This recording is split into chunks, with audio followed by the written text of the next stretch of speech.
ಪ್ರಿಯ ಆಸರೆ T V ವೀಕ್ಷಿಸಿರುವ ಎಲ್ಲರಿಗೂ ಸುವಾರ್ತಿಕ ಈ ಒಂದು ಕಾರ್ಯಕ್ರಮಕ್ಕೆ ನಿಮಗೆಲ್ಲರಿಗೂ ನನ್ನ ಆತ್ಮೀಯ ಸ್ವಾಗತ.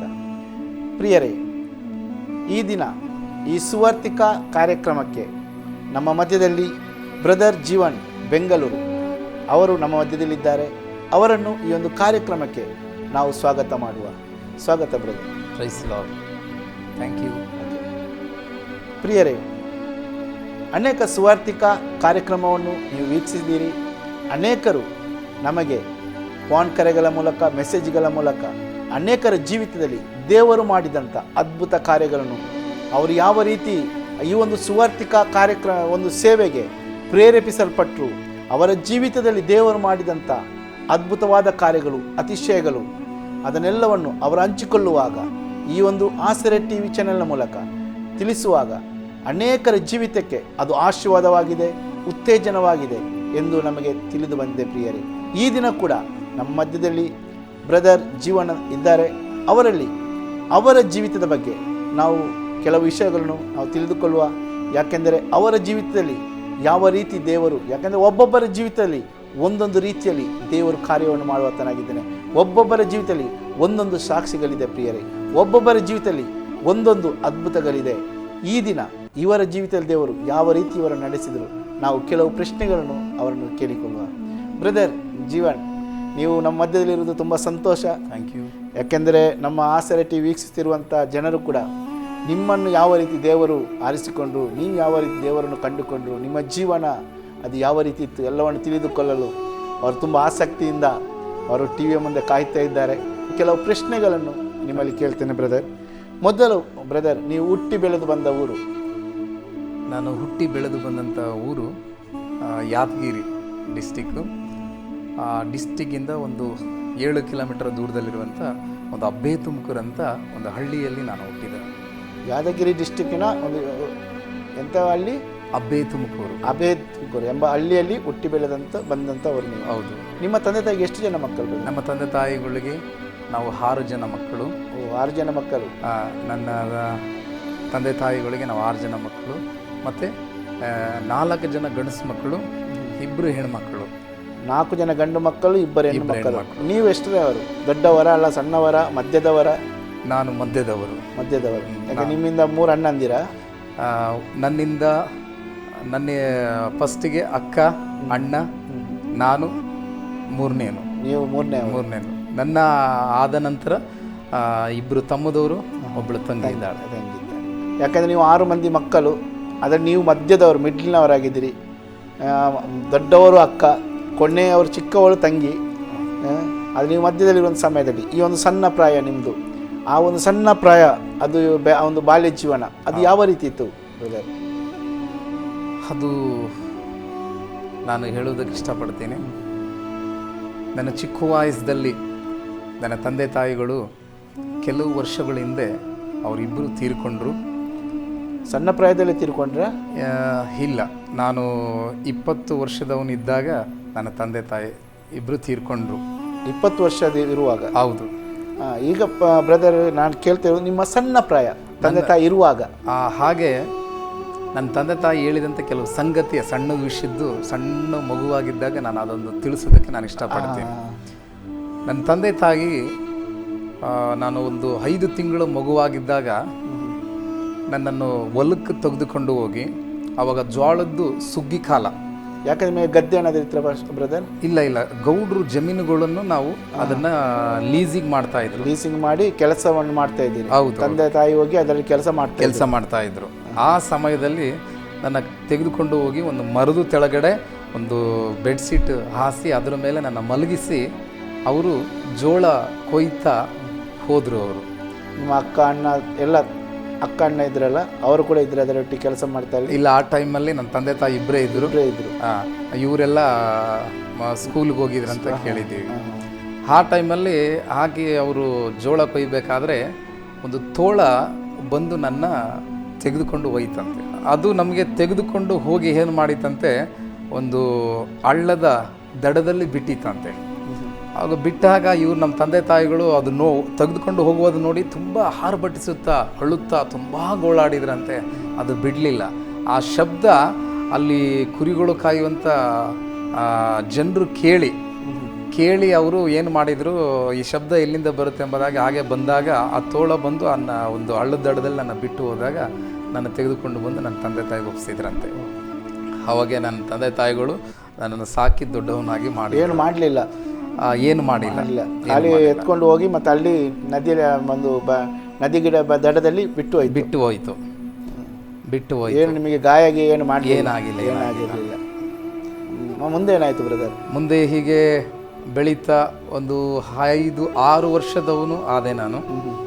ಆವಾಗ ತೀರಾ ಬಡತನ ಇದ್ದದರಿಂದ ಅವಾಗ ನಮಗೆ 6 ವರ್ಷದಲ್ಲೇ ನಮ್ಮ ತಂದೆ ಒಂದು ಕುರಿ ತೆಗೆದುಕೊಂಡು ಬಂದಿದ್ದ. ಅದನ್ನು ನಾನು ಮೇಯ್ಸೋಕೆ ಹೋಗ್ತಾ ಇದ್ದೆ. ಒಂದು ಕುರಿ ಆದಮೇಲೆ ನೆಕ್ಸ್ಟ್ ಇನ್ನೊಂದು ಕುರಿನ ತೆಗೆದುಕೊಂಡು ಬಂದರು. ಅವೆರಡು ಕುರಿ ನಾನು ಮೇಯಿಸ್ಕೊಂಡು ಬರ್ತಾ ಇದ್ದೆ. ಮೇಯಿಸ್ಕೊಂಡು ಹೋಗ್ತಾ ಇದ್ದಾಗ ನೆಕ್ಸ್ಟು ಹೀಗೆ 1ಕ್ಕೂ 2, 2ಕ್ಕೂ 4 ಹೀಗೆ ನಮ್ಮ ಕುರಿಗಳು ಹಿಂಡು ಹೆಚ್ಚುತ್ತಾ ಬಂತು. ಸುಮಾರು 10 ವರ್ಷ ಗಂಟ ನಾನು ಕುರಿಗಳು ಮೇಯಿಸ್ತಾ ಹೋದೆ. ಸ್ಕೂಲಿಗೆ ಹೋಗಲಿಲ್ಲ ನೀವು? ಸ್ಕೂಲಿಗೆ ಒಂದು ದಿನ ಓದದ್ದು ನೆನಪುಂಟು. ಅದು ಹೇಗಂತಂದರೆ ಒಂದೇ ದಿನ ನಮ್ಮ ಮನೆ ಪಕ್ಕದವರೆಲ್ಲ ಸ್ಕೂಲಿಗೆ ಹೋಗ್ತಾ ಇದ್ರಲ್ಲ, ನಾನು ಕುರಿಗಳು ಕಾಯ್ತಾ ಇದ್ದಾಗ ಇವರೆಲ್ಲ ಸ್ಕೂಲಿಗೆ ಹೋಗ್ತಾರ, ನಾನು ಸ್ಕೂಲಿಗೆ ಹೋಗ್ಬೇಕೆಂಬುದಾಗಿ ನನ್ನೊಳಗಡೆ ಅದು ದಾಹ ಬಂತು. ಆ ದಾಹ ಬಂದಾಗ ನಾನು ಏನು ಮಾಡಿದೆ, ಆ ಕುರಿಗಳನ್ನು ಆ ಜಮೀನುಗಳೆಲ್ಲ ಬಿಟ್ಬಿಟ್ಟೆ. ಒಂದು 15 ಕುರಿ ಆಗಿದ್ದವು. ಆ ಜಮೀನುಗಳೆಲ್ಲ ಬಿಟ್ಟು ನಾನು ಸ್ಕೂಲಿಗೆ ಹೋದೆ. ಸ್ಕೂಲಿಗೆ ಹೋಗಿ ಒಂದು 2 ಅವರು ನಾನು ಕುಂತ್ಕೊಂಡಿದ್ದೀನಿ. ಆ ಸಮಯದಲ್ಲಿ ನಮ್ಮ ಒಳಗೆ ಹೋಗಿದ್ದೀರಾ ಅಲ್ಲ ಹೊರಗಡೆ ನಿಂತು ಕೇಳಿದ್ದೀರಾ? ಹೊರಗಡೆ ಸ್ವಲ್ಪ ಹೊತ್ತು ನಿಂತ್ಕೊಂಡೆ. ಮತ್ತು ಅವರು ಮಾಸ್ಟ್ರು ನಾನು ಒಳಗಡೆ ಕರೆದ್ರು, ಬಾ ಕುಂತ್ಕೋ ಅಂತ. ಕುಂತ್ಕೊಂಡೆ. ನಾನು ಕುಂತ್ಕೊಂಡು ಒಂದು 3 ಅವರ್ 2 ಅವರ್ ಆಗಿತ್ತೇನೋ. ಅವಾಗ ನನ್ನ ತಂದೆ ಬಂದು ನಾನು ಹೊರಗಡೆ ಕರ್ಕೊಂಡು ಹೋಗಿ ನನಗೆ ಸರಿಯಾಗಿ ಹೊಡೆದ್ರು. ಮಾಸ್ಟರ್ ಎದುರೇ? ಇಲ್ಲ, ಮಾಸ್ಟ್ರು ಎದುರುಗಡೆ ಅಲ್ಲ, ಹೊರಗಡೆ ಕರ್ಕೊಂಡೋಗಿ ನನಗೆ ಹೊಡೆದ್ರು. ನಾನು ಕುರಿಗಳು ಕಾಯಿಸಂತ ನಾನು ಹೇಳಿದ್ದೀನಿ, ನೀನು ಶಾಲೆಗೆ ಬರ್ತೀಯ ಅಂತ ನನಗೆ ಹೊಡೆದ್ರು ಆವತ್ತು. ನಿಮ್ಮ ಅಕ್ಕ ಮತ್ತು ಅಣ್ಣನವರು ಸ್ಕೂಲಿಗೆ ಹೋಗ್ತಿದ್ರ ಆಗ ಬ್ರದರ್? ನನ್ನ ಅಣ್ಣ ಸ್ಕೂಲಿಗೆ ಹೋಗ್ತಾ ಇದ್ದ. ನನ್ನ ಅಕ್ಕ ಬಂದ್ಬಿಟ್ಟು ಕೂಲಿ ಕೆಲಸಕ್ಕೆ ಹೋಗ್ತಾ ಇದ್ರು. ಅಕ್ಕ ಸ್ಕೂಲ್ ಬಿಟ್ಟು ಆಕಿನ ಸ್ಕೂಲಿಗೆ ಹಾಕಿಲ್ಲ, ಕೂಲಿ ಕೆಲಸ ಈ ಜಮೀನುಗಳೆಲ್ಲ ಕಳೆ ತೆಗೆಯೋದಕ್ಕೆ ಹೋಗ್ತಾ ಇದ್ರು. ಅಣ್ಣ ಬಂದ್ಬಿಟ್ಟು ಒಂದು ಹಾಸ್ಟೆಲಲ್ಲಿ ಇದ್ದ. ಹಾಸ್ಟೆಲಲ್ಲಿ ಬಿಟ್ಟಿದ್ರು. ಹೌದು. ನಿಮ್ಮನ್ನು ಮಾತ್ರ ಯಾವುದಾಗೂ ಕಲಿಸಲಿಲ್ಲ ಕುರಿ ಮೇಯಿಸೋದಕ್ಕೆ ನಿಮ್ಮನ್ನು?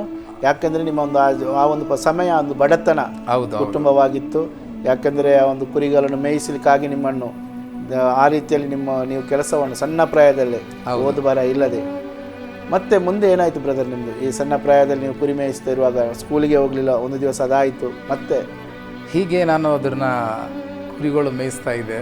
ಕುರಿಗಳು ಮೇಯಿಸುವಂಥ ಸಮಯದಲ್ಲಿ ಭಾಳಷ್ಟು ದುಃಖ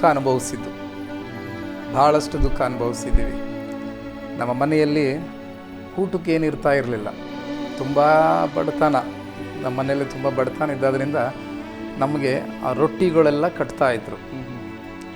ಆ ರೊಟ್ಟಿ ಕಟ್ತಾ ಇರಬೇಕಾದ್ರೆ ನಾವು ತೆಗೆದುಕೊಂಡು ಒಳ್ಳೆ ಪಕ್ಕಕ್ಕೆಲ್ಲ ಹೋಗ್ತಾಯಿದ್ವಿ. ಸುಮಾರು 3 ಕಿಲೋಮೀಟ್ರ್ ದೂರ, 4 ಕಿಲೋಮೀಟ್ರ್ ದೂರ, 5 ಕಿಲೋಮೀಟ್ರ್ ಗಂಟ ನಾನು ಕುರಿಗಳು ಮೇಯಿಸ್ಕೊಂಡು ಹೋಗ್ತಾಯಿದ್ದೆ. ಹೋಗುವಾಗ ಕೆಲವೊಂದು ಭಾಗದಲ್ಲಿ ಹೊಟ್ಟೆಸಿದಾಗ ಕುರಿಗಳೆಲ್ಲ ನಿಲ್ಲಿಸಿ ಊಟ ಮಾಡ್ತಿದ್ದೀವಿ. ಇನ್ನು ಒಳ್ಳೆ ದೂರ ಇರ್ತಿತ್ತು. ಆಮೇಲೆ ಊರಿಗೆ ಮಧ್ಯದಲ್ಲಿ ಕುಂತ್ಕೊಂಡು ಊಟ ಮಾಡ್ತಿದ್ವಿ ಚಿಕ್ಕ ಹುಡುಗರ ಆ ಟೈಮಲ್ಲಿ. ಆವಾಗ ನಮಗೆ ಕುಡಿಯೋಕ್ಕೂ ಸಹಿತ ನೀರು ಸಿಗ್ತಾ ಇರಲಿಲ್ಲ. ಮತ್ತು ಗುಂಪಾಗಿ ಜನಗಳೆಲ್ಲ ಕೂಡಿದಾಗ ಎಲ್ಲ ಕುರಿ ಮೇಯಿಸೋರು, ಹಾಡು ಮೇಯಿಸೋರು, ದನ ಮೇಯಿಸೋರು ಎಲ್ಲ ಜನಗಳು ಇದ್ದಾಗ ನಾವೇನು ಮಾಡ್ತಿದ್ವಿ, ಎಲ್ಲರೂ ಸೇರಿ ಒಂದು ಊಟ ಒಂದು ದೊಡ್ಡ ಬಂಡೆ ಮೇಲೆ ಕ್ಲೀನ್ ಮಾಡಿ ಆ ಬಂಡೆ ಮೇಲೆ ಸುರಿತಿದ್ವಿ ಎಲ್ಲರೂ ಊಟ. ಈ ಬುತ್ತಿ ತೊಗೊಂಡು ಹೋಗಿರ್ತಿದ್ವಲ್ಲ, ಅದೆಲ್ಲ ಊಟ ಒಂದು ಬಂಡೆ ಮೇಲೆ ಸುರಿದ ಮೇಲೆ ಎಲ್ಲರೂ ಊಟ ಮಾಡ್ತಾ ಇರ್ತಿದ್ವಿ. ಎಲ್ಲರೂ ಒಟ್ಟಿಗೆ ಊಟ ಮಾಡಬೇಕಾದ್ರೆ ನಾವೊಂದು 4-5 ತುತ್ತು ತಿಂತಾ ಇದ್ದೀವಿ ಅಷ್ಟೇ. ಆವಾಗ ನಮ್ಗಿಂತ ದೊಡ್ಡವರೆಲ್ಲ ಒಬ್ಬೊಬ್ಬರು ಈಟಿಟ್ಟು ಕೈಯಲ್ಲಿ ತೆಗೆದುಕೊಂಡು ಓಡೋಗ್ಬಿಡೋರು, ಎಲ್ಲರೂ ಓಡೋಗ್ಬಿಡೋರು. ಅದೊಂದು ಅಲ್ಲಿ ಒಂದು ಕ್ರಮಣ ಅಲ್ಲ, ಅದು ಮಾಡಿಕೊಂಡದಾಗೆ ಎಲ್ಲರೂ ಒಟ್ಟಿಗೆ ಹಾಕಿಕೊಳ್ಳುವಂಥದ್ದು ಅದರಲ್ಲಿ ಒಂದು ಅದು ಏನಕ್ಕೆ ಮಾಡ್ತಾ ಇದೀವಿ ಅಂತಂದರೆ, ಆವಾಗ ತುಂಬ ಬಡತನ ಇದ್ದದ್ರಿಂದ ಕೆಲವರು ಮನೆಯಲ್ಲಿ ಆ ಸಾರಿಗೆ ಉಪ್ಪು ಇರ್ತಾ ಇರಲಿಲ್ಲ, ಆ ಸಾರಿಗೆ ಖಾರ ಇರ್ತಾ ಇರಲಿಲ್ಲ. ಕೆಲವೊಂದು ಮನೆಯಲ್ಲಿ ಮೊನ್ನೆ ಮಾಡಿದಂಥ ರೊಟ್ಟಿಗಳು ಇರ್ತಿದ್ವು. ಆದರೆ ಕೆಲವರು ಮನೆಯಲ್ಲಿ ಹಾಗೆ ಮಾಡಿ ಕಟ್ಟಿದಂಥ ರೊಟ್ಟಿಗಳು ಇರ್ತಿದ್ವು. ಹೀಗೆ ಇದ್ದಾಗ ಎಲ್ಲರಿಗೂ ಅನುಕೂಲ ಆಗ್ತದೆ ಅಂತ ಹೇಳಿ ಈ ಒಂದು ಉಪಾಯ ಹುಡುಕ್ತಿದ್ರು ಎಲ್ಲರೂ ಸೇರಿಕೊಂಡು ಒಂದು ಉಪಾಯ ಹುಡುಕಿ ಒಟ್ಟಿಗೆ ಆಹಾರವನ್ನು ಸೇವಿಸ್ತಿದ್ವಿ. ಆವಾಗ ನಾವೊಂದು 2-3 ತುತ್ತು ತಿಂತಾ ಇರುವಾಗ ದೊಡ್ಡವರು ಇನ್ನು ಕೈ ಹಾಕಿ ಎಲ್ಲರೂ ತಗೊಂಡು ಓಡೋಗ್ಬಿಡೋರು, ಎಲ್ಲ ಕಡೆಗೆ ಓಡೋಗ್ಬಿಡೋರು. ಅವಾಗ ನಮ್ಗೆ ಏನು ಸಿಗ್ತಾ ಇರಲಿಲ್ಲ. ಆ ಟೈಮಲ್ಲಿ ಬಿದ್ದಿರೋದೆಲ್ಲ ತಿಂತಿದ್ವಿ. ಆವಾಗ ಅದು ತೃಪ್ತಿ ಆಗ್ತಾ ಇರಲಿಲ್ಲ. ಹಾಗೆ ತುಂಬ ದುಃಖ ಆಗಿ ಮನೆಗೆ ಹೋದರೆ ಊಟ ಇಲ್ಲ. ಬೆಳಗ್ಗೆ ನಾವು ಕಣ್ಣು ತುಂಬ ನೋಡಿದ್ದೀವಿ, ಹಾಗೆ ತಂದು ಹಾಗೆ ರೆಡಿ ಮಾಡಿ ನಮ್ಮಮ್ಮ ಕಟ್ತಾಯಿದ್ರು. ಮನೆಗೆ ಹೋದರೆ ಊಟ ಇಲ್ಲ.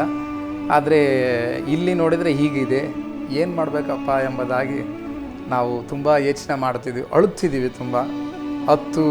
ಈ ಜಮೀನುಗಳಲ್ಲಿ ಕೆಲವು ಸೊಪ್ಪಿನ ಪಲ್ಯ ಬರ್ತಾಯಿತ್ತು. ಆ ಸೊಪ್ಪೆಲ್ಲ ಕಿತ್ಕೊಂಡು ತಿಂತಾ ಇರ್ತಿದ್ದೀವಿ. ಆಮೇಲೆ ಕುರಿಗಳು ಮೇಯಿಸ್ಕೊಂಡು ಹೀಗೆ ಮತ್ತೆ ಮನೆಗೆ ಹಿಂತಿರುಗಿ ಹೋಗ್ತಾ ಇದ್ವಿ. ಮನೆಗೆ ಹೋಗಿ ತಾಯಿ ಎಲ್ಲ ರೆಡಿ ಮಾಡಿ ಅಡುಗೆ ಮಾಡಿ ನಮಗೆಲ್ಲ ಉಣಿಸ್ಬೇಕಂದ್ರೆ ತುಂಬ ಲೇಟ್ ಆಗ್ತಿತ್ತು. ಅವರು ಕೆಲಸಕ್ಕೆ ಹೋಗ್ತಾಯಿದ್ರು. ಈಗೊಂದು ಸಮಯ ನಾನು ಕಳೆದಿದ್ದೇನೆ. ಆ ನಂತರ ನೆಕ್ಸ್ಟು ಎಷ್ಟು ಪ್ರಾಯದವರೆಗೆ ನೀವು ಇದೊಂದು ಕುರಿ ಮೇಯಿಸುವಂಥ ಕೆಲಸವನ್ನು ಮಾಡ್ತಾಯಿದ್ರಿ ಬ್ರದರ್? ನಾನು 6 ವರ್ಷದವನಾಗಿದ್ದಾಗ 10 ವರ್ಷದ ಗಂಟ ಕುರಿ ಮೇಯಿಸಿದೆ. 10 ವರ್ಷ ಗಂಟ ಕುರಿ ಮೇಯಿಸ್ತೇವೆ. ನಿಮ್ಮ ಜೀವಿತ ಈ ರೀತಿಯಾದ ಒಂದು ಜೀವಿತ ಇತ್ತು. ಹೌದು. ಮುಂದೆ ಏನು ಮಾಡ್ತಾ ಇದ್ದೀರಿ ಈ 10 ವರ್ಷ ಆದ ಮೇಲೆ? ಮುಂದೆ ನಾನು ಹೇಗೆ ಮಾಡಿದೆ ಅಂದರೆ, ನನಗೆ 10 ವರ್ಷದವನಾದ ಮೇಲೆ ನನ್ನ ತಂದೆ ಹೋಗಿ ಗೌಡ್ರ ಮನೆಯಲ್ಲಿ ನನ್ನ ಜೀತಿಗೆ ಹಾಕಿದ. ಅವಾಗ ಆ ಕುರಿಗಳು ನನ್ನ ತಮ್ಮನಿಗೆ ಒಪ್ಪಿಸಿದ್ರು. ನಿಮ್ಮ ತಮ್ಮನಿಗೆ ಕುರಿಗಳನ್ನ ಒಪ್ಪಿಸಿ ನಿಮ್ಮನ್ನು ಇನ್ನೊಂದು ಮನೆಯಲ್ಲಿ ಇನ್ನೊಂದು ಮನೆಗೆ ಜೀತದ ಹಾಳಾಗಿ ನನ್ನ ನೇಮಿಸಿದ್ರು. ಅವರು ಹಣ ತಗೊಳ್ಳೋದು ಅವರು ತಿಂಗಳು ಬಂದ ಅಲ್ಲ, ನೀವೇ ತಗೊಳ್ತಿದ್ದೀರಿ? ಇಲ್ಲ, ನನ್ನ ತಂದೆ ಏನು ಮಾಡಿದ್ನಂದರೆ, ಒಂದು ವರ್ಷಕ್ಕೆ 1500 ರೂಪಾಯಿ. ಒಂದು ವರ್ಷ ನೀವು ಅಲ್ಲಿದ್ದು ಕೆಲಸ ಮಾಡಬೇಕು? ಹೌದು, ಒಂದು ವರ್ಷಕ್ಕೆ 1500 ರೂಪಾಯಿ ಮತ್ತು 3 ಟೈಮ್ ಊಟ. ಹೀಗೆ ನೇಮಕ ಮಾಡಿ ನನ್ನ ಆ ಸ್ಥಳಕ್ಕೆ ಮಡಗಿದ್ರು. ಆ ಮನೆಯಲ್ಲಿ ನಾವು ನಾವು ಕೆಲಸ ಮಾಡಿದ್ವಿ. ಎಷ್ಟು ವರ್ಷ ಕೆಲಸ ಮಾಡಿದಿರಿ ಜೀತದಳಾಗಿ? ಆ ಮನೆಯಲ್ಲಿ ನಾನು 1 ವರ್ಷ ಮಾಡಿದೆ. 1 ವರ್ಷ ಒಂದು ವರ್ಷ ಮಾಡಿದೆ. ಅಂದರೆ ಆ ಮನೆಯಲ್ಲಿ ನನಗಾದಂಥ ಸಂಕಟ ಬಹಳ ತುಂಬ ಅದು ದುಃಖ ಆಗುತ್ತೆ ನೆನೆಸ್ಕೊಂಡ್ರೆ. ತುಂಬ ಕಷ್ಟಪಟ್ಟೆ. ಯಾಕಂದರೆ ಆ ಗೌಡ್ರು ನನಗೆ ಊಟ ಹಾಕಬೇಕಾದ್ರೆ ಎಲ್ಲ ಉಳಿದಿರೋದು, ಅಣಿಸಿ ಹೋಗಿರೋದು ಅವರು ನಮಗೆ ಊಟ ಹಾಕ್ತಾಯಿದ್ರು. ಒಂದು ದಿನ ಅವರು ಆ ಸಾರಲ್ಲಿ ಹಿಂಗೆ ನಾನು ಬೆರಳಿಟ್ಟು ಹಿಂಗೆ ಎತ್ತಿದ್ರೆ ಅದು ಹಂಗೇ ಬಂದುಬಿಡೋದು. ಅಂದರೆ ಅದು ತುಂಬ ಅಣಿಸೋಗಿತ್ತು. 2-3 ದಿವಸ ಮೊದಲನಿಂದ ಪದಾರ್ಥ. ಹೌದೌದು, ತುಂಬ ಸ್ಮೆಲ್ ಬರ್ತಾ ಇತ್ತು. ಆಮೇಲೆ ರೈಸು, ರೊಟ್ಟಿ ಇವೆಲ್ಲ ತುಂಬ ಬೂಜು, ಅದ್ರ ಮ್ಯಾಗೆ ಇದು ಬರುತ್ತಿತ್ತಲ್ವ, ಕಲೆ ಹಂಗಂಥದ್ದು ನಮಗೆ ಊಟಕ್ಕೆ ಹಾಕ್ತಿದ್ರು. ನಾನು ಒಂದು ದಿನ ಹೀಗೆ ನಮ್ಮ ಅಮ್ಮನಿಗೆ ಹೋಗಿ ಈ ಥರ ಆಗ್ತಾ ಇದ್ದಾರೆ, ನನಗೆ ಇಲ್ಲಾದರೂ ಊಟ ಮಾಡ್ತೀನಿ ಅಂದರೆ, ನಮ್ಮಮ್ಮ 1 ರೊಟ್ಟಿ ತಿನ್ನಪ್ಪ, ಯಾಕಂದರೆ ನಿನಗೆಲ್ಲ ತಿಂದರೆ ತಮ್ಮದವ್ರಿಗೆ ಇರೋಂಗಿಲ್ಲ, ನೀನು ಹೋಗಿ ಅಲ್ಲೇ ಊಟ ಮಾಡು ಏನಾದರೂ ಅಂತ ಹೇಳಿ ಕಳಿಸ್ತಾಯಿದ್ರು. ಆ ಮನೆಯಲ್ಲಿ ನಾನು ಹಾಗೆ ಅದನ್ನು ತಿಂದು ನಾನು ಜೀವನ ಮಾಡಿದೆ. ಹಾಗೆ ಒಂದು ದಿನ ಏನಾಯಿತು ಅಂದರೆ, ಆ ಮನೆ ಓನರು ಎಲ್ಲ ಗೌಡ್ರ ಮನೆಯಲ್ಲಿ ಜೀತಕ್ಕಿದ್ದಂಥ ಅವ್ರ ಹಾಳುಗಳಿಗೆ ಬೆಳಿಗ್ಗೆ 1 ಟೈಮು 1 ಮೇವು ತರಕ್ಕೆ ಹಚ್ತಿದ್ರು. ಮೇವು ತರಕ್ಕೆ ಹಸುಗಳಿಗೆ ಎಲ್ಲರೂ.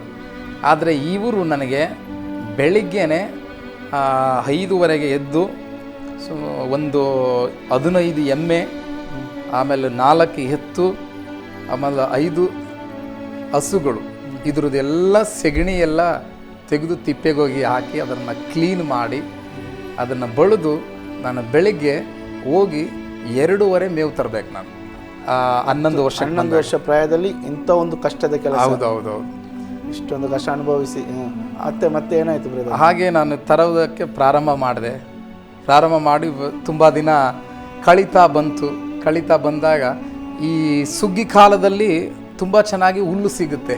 ಆ ಟೈಮಲ್ಲಿ ತರ್ಬೋದು, 1 ಆದರೆ ತರ್ಬೋದು, 2 ಹೇಳಿದನ್ನು ತರ್ಬೋದು.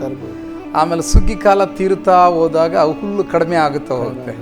ಅವಾಗ ನನಗೆ 2 ತರಬೇಕು ಅಂತ ಅವರು ನನಗೆ ತುಂಬ ಸ್ಟ್ರಿಕ್ಕಾಗಿ ತುಂಬ ಗದ್ದರಿಸಿ ನನಗೆ ಹೇಳಿದಾಗ ತುಂಬ ದುಃಖ ಆಗಿ, ಆದರೆ ಏನಪ್ಪ ಮಾಡಲಿ ಅಂತ ಹೇಳಿ ಒಂದು ದಿನ ಹುಲ್ಲು ಹಿಡ್ಕೊಂಡು ಹಿಂಗೆ ಒಂದು ಕುಡ್ಗಲ್ ತಗೊಂಡು ಹಿಂಗೆ ಕಡ್ದೆ ಹುಲ್ಲನ್ನು ಕೋಪ ಮಾಡಿಕೊಂಡು. ಆ ಕಡ್ದಾಗ ನನ್ನ ಬೆರಳು ಕಟ್ಟಾಗೋಯ್ತು. ಈ ಬೆರಳಿಲ್ಲಿ ಮಾರ್ಕ್ ಇದೆ, ಈ ಬೆರಳು ಇದು ಕಟ್ಟಾಗಿ ಹಿಂಗೆ ಬಿದ್ದುಬಿಟ್ಟಿತ್ತು. ಅವಾಗ ನಾನು ತುಂಬ ಅಳುವುದಕ್ಕೆ ಪ್ರಾರಂಭ ಮಾಡಿದೆ. ಆಮೇಲೆ ನನ್ನ ತಂದೆಗೆ ವಿಷಯ ತಿಳಿದಾಗ ಅವರು ಓಡಿ ಬಂದು ಆಮೇಲೂ ಹಾಸ್ಪಿಟ್ಲಿಗೆ ನಾನು ಕರ್ಕೊಂಡೋಗಿ ಅದನ್ನು ಸರಿಯಾಗಿ ಹಾಗೆ ಹೊಲಿಗೆ ಹಾಕಿ ಇನ್ನೇನು ಕಳ್ಸಂಗಿಲ್ಲ ಅವ್ರ ಮನೆಗೆ ಅಂತ ಅಂದ್ಕೊಂಡೆ. ಮತ್ತು ಮಾರನೇ ದಿನನೇ ಆ ಮನೆಗೆ ನನ್ನ ಕಳಿಸಿದ್ರು. ಗಾಯದೊಟ್ಟಿಗೆ ಮಾರನೇ ದಿನ ನಾವು ಮನೆಗೆ ಕಳಿಸಿದ್ರು. ಆ ಮನೆಯಲ್ಲಿ ನನಗೆ ಹೇಗಂತಂದರೆ ಒಂದು ದೊಡ್ಡ ಚಿತ್ರಹಿಂಸೆ, ಭಾಳ ಚಿತ್ರಹಿಂಸೆ ಇತ್ತು. ಯಾಕಂದರೆ ಕೈಗೆ ಒಂದು ಕಡೆ ಸ್ಟಿಚ್ ಹಾಕಿದೆ, ಕೈ ಬ್ರೇಲಿಗೆ. ಆ ಒಂದು ನೋವಿನ ಅದರೊಟ್ಟಿಗೆ ಪುನಃ ನಿಮ್ಮ ಮನೆ ಅಷ್ಟೊಂದು ಕಷ್ಟ. ಯಾಕಂದರೆ ತಂದೆಗೆ ಏನಾದರೂ ಏನಾದರೂ ಅಭ್ಯಾಸ ಇತ್ತು ಬ್ರದರ್? ಕುಡಿಯುವಂಥ ಅಭ್ಯಾಸ ಇತ್ತು, ಆದರೆ ನಮ್ಮನ್ನು ಚೆನ್ನಾಗಿ ನೋಡ್ಕೊತಿದ್ರು. ಅಂದರೆ ಮನೆಗೆ ಇಟ್ಕೊಂಡೆ ಇವರಿಗೆ ಊಟಕ್ಕೆ ಕೊಡೋಕೆ ಕಷ್ಟ ಆಗ್ತಿತ್ತಲ್ಲ, ಆ ಒಂದು ಪರಿಸ್ಥಿತಿ. ಆಮೇಲೆ ಗೌಡ್ರಿಗೆ ಅವರಿಗೆ ಫಸ್ಟೇ ಇಡಬೇಕಾದ್ರೆ ಹೇಳಿರ್ತಿದ್ರು, ಈ ಥರ ಕರೆಕ್ಟಾಗಿ ಕಂಡೀಷನ್ ಮಾಡಿ ಅವ್ರು ಇಟ್ಕೊಂಡಿರ್ತಿದ್ರು. ಹಾಗಾಗಿ ಅವರು ಹಾಗೆ ನಮ್ಮನ್ನು ಕರ್ಕೊಂಡೋಗಿ ಬಿಟ್ಟರು. ಆ ಟೈಮಲ್ಲಿ ನಾವು ಆ ಮನೆಯಲ್ಲಿ ನೈಟು ಅವ್ರದ್ದು ಹಿಟ್ಟು ಮಾಡೋಂಥ ಗಿರಣಿ ಇತ್ತು, ಆ ಗಿರಣಿ ನೈಟು ಒಂದು 12 ಗಂಟೆಗೆ ಕರೆಂಟ್ ಬರ್ತಾಯಿತ್ತು. ಆಮೇಲೆ 1 ಗಂಟೆ ತನಕ ಹಿಟ್ಟು ಗಿರಣಿ ಎಲ್ಲ ನಾವು ಬೀಸ್ಬೇಕು. ಮತ್ತು ನೈಟೆಲ್ಲ ಬೀಸಿ ಆ ಟೈಮಲ್ಲಿ ಮನೆಗೆ ಹೋಗ್ಬೇಕಂದ್ರೆ ಅವಾಗೆಲ್ಲ ನಮ್ಮೂರಲ್ಲಿ ಲೈಟ್ಗಳು ಇರ್ತಾ ಇರಲಿಲ್ಲ. ಭಾಳ ಕತ್ತಲು, ತುಂಬ ಕತ್ತಲು, ಹೇಗಂತ ಹೇಳೋಕ್ಕೆ ಆಗಲ್ಲ, ಅಷ್ಟು ಕತ್ತಲು ಇರ್ತಿತ್ತು. ಆ ಕತ್ತಲಲ್ಲಿ ಬೀಸಿದ ಮೇಲೆ ನನ್ನ ಮನೆಗೆ ಹೋಗು ಅಂತ ಹೇಳ್ತಿದ್ರು. ಅವಾಗ ಮನೆಗೆ ಹೋಗ್ಬೇಕಾದ್ರೆ ಹೇಗೆ ಹೋಗೋದು? ಮಳೆ ಬರ್ತಾ ಇರ್ತಿತ್ತು, ಆ ಸಿಡಿಲುಗಳು ಬೀಳ್ತಾ ಇರ್ತಿತ್ತು, ಆಮೇಲೆ ಗುಡುಗು ಬೀಳ್ತಾ ಇರ್ತಿತ್ತು. ಇದೆಲ್ಲ ಭಯ ಆಗ್ತಿತ್ತು, ಹೆಂಗೆ ಹೋಗೋದು ಅಂತ. ನಾನು ಒಂದೊಂದು ದಿನ ಹೋಗ್ಬೇಕಾದ್ರೆ ದಾರಿಯಲ್ಲಿ ಬೆಳಗಿನ ಜಾವದಲ್ಲಿ ನಡ್ಕೊಂಬಂದಿರ್ತಾನಲ್ಲ, ಅದೇ ಇದರಲ್ಲೇ ಹೋಗ್ಬೇಕು ಹೊರತಾಗಿ ಲೆಫ್ಟಲ್ಲಿ ಏನಿದೆ ರೈಟಲ್ಲಿ ಏನಿದೆ ಅಂತ ಏನು ಗುರ್ತಾಗ್ತಾ ಇರಲಿಲ್ಲ. ಹಾಗೇ ನಾನು ಹೋಗ್ತಾ ಇದ್ದೆ. ಅಲ್ಲಿ ಹೋಗಿ ಒಂದು 15 ನಿಮಿಷ ನಿಲ್ತಿದ್ದೆ. ಮಳೆ ಬರ್ತಾ ಇರ್ತಿತ್ತು. ಏನಕ್ಕಂದರೆ ಮುಂದೆ ದಾರಿ ಕಾಣಂಗಿಲ್ಲ. ಯಾವಾಗ ಸಿಡಿಲು ಬೀಳುತ್ತೋ ಅದು ಬೆಳಕಿಗೆ ಇಲ್ಲಿಂದ ಸುಮಾರು ದೂರಕ್ಕೆ ನಾನು ಅಬ್ಸರ್ವ್ ಮಾಡ್ತಿದ್ದೆ. ಅಲ್ಲಿ ಗಂಟ ಹಂಗೇ ಹೋಗ್ತಿದ್ದೆ, ಮತ್ತೆ ಅಲ್ಲಿ ಹೋಗಿ ನಿಂದಿರ್ತಿದ್ದೆ. ಹೀಗೆ ಮನೆಗೆ ಹೋಗೋಟಿಗೆ ಸುಮಾರು 1:30 ಗಂಟೆ ಆಗ್ತಿತ್ತು ನೈಟು. ಮತ್ತು ಪುನಃ ಬೆಳಗ್ಗೆ 5:30ಗೆ ನಾನು ಹಿಂತಿರುಗಿ ಬರಬೇಕಾಗಿತ್ತು ಕೆಲಸಕ್ಕೆ. ಹೀಗೆ ಬ್ರದರ್, ನೀವು ಆ ಒಂದು ವರ್ಷ ತನಕ ಅಲ್ಲಿ ಜೀತದಾಲಾಗಿ ಈ ಒಂದು ಕಷ್ಟದ ಅನುಭವ ಅದನ್ನು ಮಾಡಿದ ಮೇಲೆ ಮುಂದೆ ಏನಾಯ್ತು ಬ್ರದರ್? ನೀವು ಅಲ್ಲಿಂದ ಮತ್ತೆ ನಮ್ಮಪ್ಪ ದುಡಿಯುವಂಥ ಮನೆಗೆ ನಮ್ಮಪ್ಪ ಅಲ್ಲಿ ಕರ್ಕೊಂಡೋಗಿ ಸೇರಿಸಿದ. ಇಲ್ಲಿಂದ ತೆಗೆದು 1 ವರ್ಷ, ಯಾಕಂದರೆ 1 ವರ್ಷಕ್ಕಾಗಿ ಅಲ್ಲಿ ಇಟ್ಟಿದ್ದು. ಅಲ್ಲಿ 1 ವರ್ಷ, ಆ 1 ವರ್ಷ ಮುಗಿದ ಮೇಲೆ ಅಲ್ಲಿಂದ ಕರ್ಕೊಂಡು ಹೋಗುವಂಥ ಒಂದು ಇದೆ. ಹೌದು. ಅಲ್ಲಿಂದ ಮತ್ತೆ ನಿಮ್ಮ ತಂದೆಯಲ್ಲಿ ಕೆಲಸ ಮಾಡ್ತಾ ಇದ್ದಾರೆ, ಅಲ್ಲಿಯೇ ನಿಮ್ಮನ್ನು ಕೂಡ ತಂದೆಯೊಟ್ಟಿಗೆ. ಮತ್ತೆ ಅಲ್ಲಿ ಹೇಗಿತ್ತು ಜೀವನ? ಅಲ್ಲಿ ನಮಗೆ ಊಟದ್ದು ತೊಂದರೆ ಇರಲಿಲ್ಲ. ಭಾಳ ಚೆನ್ನಾಗಿ ನಮ್ಮನ್ನು ಊಟ ತುಂಬ ಸಮೃದ್ಧಿಯಾಗಿ ನೋಡಿಕೊಂಡ್ರು. ಭಾಳಷ್ಟು ಚೆನ್ನಾಗಿ ನನ್ನನ್ನು ನೋಡಿಕೊಂಡ್ರು. ಆಮೇಲೆ ನಾನು ಕೂಡ ತುಂಬ ಚೆನ್ನಾಗಿ ಅವ್ರ ಹತ್ರ ಕೆಲಸ ಮಾಡುತ್ತಾ ಬಂದಾಗ ಒಂದು ದಿನ ಆ ಕೆಲಸದ ಮಾಲೀಕನ ಮಗನಿಗೆ ನನಗೆ ಸ್ವಲ್ಪ ಯಾವುದೋ ಒಂದು ಮಾತಿನಲ್ಲಿ ತೊಂದರೆ ಆಯಿತು. ಆತನಿಗೆ ಸುಮಾರು ಒಂದು 20 ವರ್ಷ, ನಾನು ಆಗ ಒಂದು 12 ವರ್ಷದ ಹುಡುಗ. 12 ವರ್ಷ. ಆ ಟೈಮಲ್ಲಿ ಅವಾಗ ನನಗೆ ತೊಂದರೆ ಆಯಿತು. ಅವ್ರ ಮನೆಯಲ್ಲಿ 1 ವರ್ಷದ ಗಂಟ ನಾನು ದುಡಿದು ಅಲ್ಲಿಂದ ಮನೆಗೆ ಬಂದು ಕುಂತ್ಕೊಂಡಾಗ ಮನೆಗೆ 1 ವಾರ ನನ್ನ ಚೆನ್ನಾಗಿ ನೋಡ್ಕೊಂಡು ಆನಂತರ ಆಮೇಲೆ ತಂದೆ ತಾಯಿ ನನಗೆ ಬೈಯೋದಕ್ಕೆ ತುಂಬ ಪ್ರಾರಂಭ ಮಾಡಿದರು. ನಾನು ಅಲ್ಲಿಂದ ಓಡೋದೆ, ಒಂದು ಸಿಟಿಗೆ ಓಡೋದೆ. ಒಂದು 8 ಕಿಲೋಮೀಟ್ರ್ ದೂರದಲ್ಲಿರೋಂಥ ಒಂದು ಊರಿಗೆ ಓಡೋಗಿ ಯಾದಗಿರಿ ಪಟ್ಟಣಕ್ಕೆ ಬಂದು ಒಂದು ನಮ್ಮ ಸೋದರ ಮಾಮನ ಊರು ಅದು, ಅಲ್ಲಿಗೆ ಹೋಗಿ ಅವ್ರ ಹತ್ರ ಇದ್ದು ಅವ್ರ ಮಗನ್ನ ಹೋಟ್ಲಲ್ಲಿ ಇಕ್ಕಿದ್ರು. ಆ ಹೋಟ್ಲಲ್ಲಿ ನಾನು ಹೋಗಿ ಸೇರಿಕೊಂಡು ನಾನು ಅಲ್ಲಿ ದುಡಿಯೋದಕ್ಕೆ ಪ್ರಾರಂಭ ಮಾಡಿದೆ. ಅಲ್ಲಿದು ಆ ಓನರು ಬಂದ್ಬಿಟ್ಟು ಉಡುಪಿ ಓನರು. ಅವರಲ್ಲಿ ಕೂಡ ನಾನು ದುಡಿದೆ. ಮತ್ತು ಅಲ್ಲಿ ಹೋಟ್ಲು ಕೆಲಸ ಅಂತಂದರೆ ಅದು ದೊಡ್ಡ ಹೋಟ್ಲು. ಒಂದೊಂದು ಟೈಮಲ್ಲಿ ಒಂದು 5-6 ಜನ ಕೆಲಸದವ್ರು ಇರ್ತೀವಿ. ಒಂದೊಂದು ಟೈಮಲ್ಲಿ ಯಾರು ಇರೋಂಗಿಲ್ಲ, ಬಿಟ್ಟುಕೊಟ್ಟು ಓಡೋಗ್ಬಿಡ್ತಾವ್ರೆ. ನಾನು ಹಾಗೆ ಬಿಟ್ಟು ಓಡೋಗಕ್ಕೆ ಬರೋಂಗಿಲ್ಲ, ಯಾಕಂದ್ರೆ ನಾನು ಊರು ಬಿಟ್ಟು ಬಂದಿದ್ದೀನಿ, ಚೆನ್ನಾಗಿ ದುಡಿಬೇಕಂತ ಹೇಳಿ. ಅಲ್ಲಿ ಕೂಡ ಬೆಳಗ್ಗೆ 4 ಗಂಟೆಗೆ ಎದ್ದೇಳಬೇಕು, ಮತ್ತು ರಾತ್ರಿ 12:30 1 ಗಂಟೆಗೆ ಕ್ಲೀನ್ ಮಾಡಿ ಮಲ್ಕೋಬೇಕು.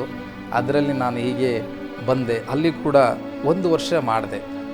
ಆ ಹೋಟೆಲಲ್ಲಿ ಕೂಡ 1 ವರ್ಷ ಕೆಲಸ ಮಾಡಿ 1 ವರ್ಷ ಹೌದು 1 ವರ್ಷ ಮಾಡಿ ಮತ್ತೆ ಹಿಂತಿರುಗಿ ನಾನು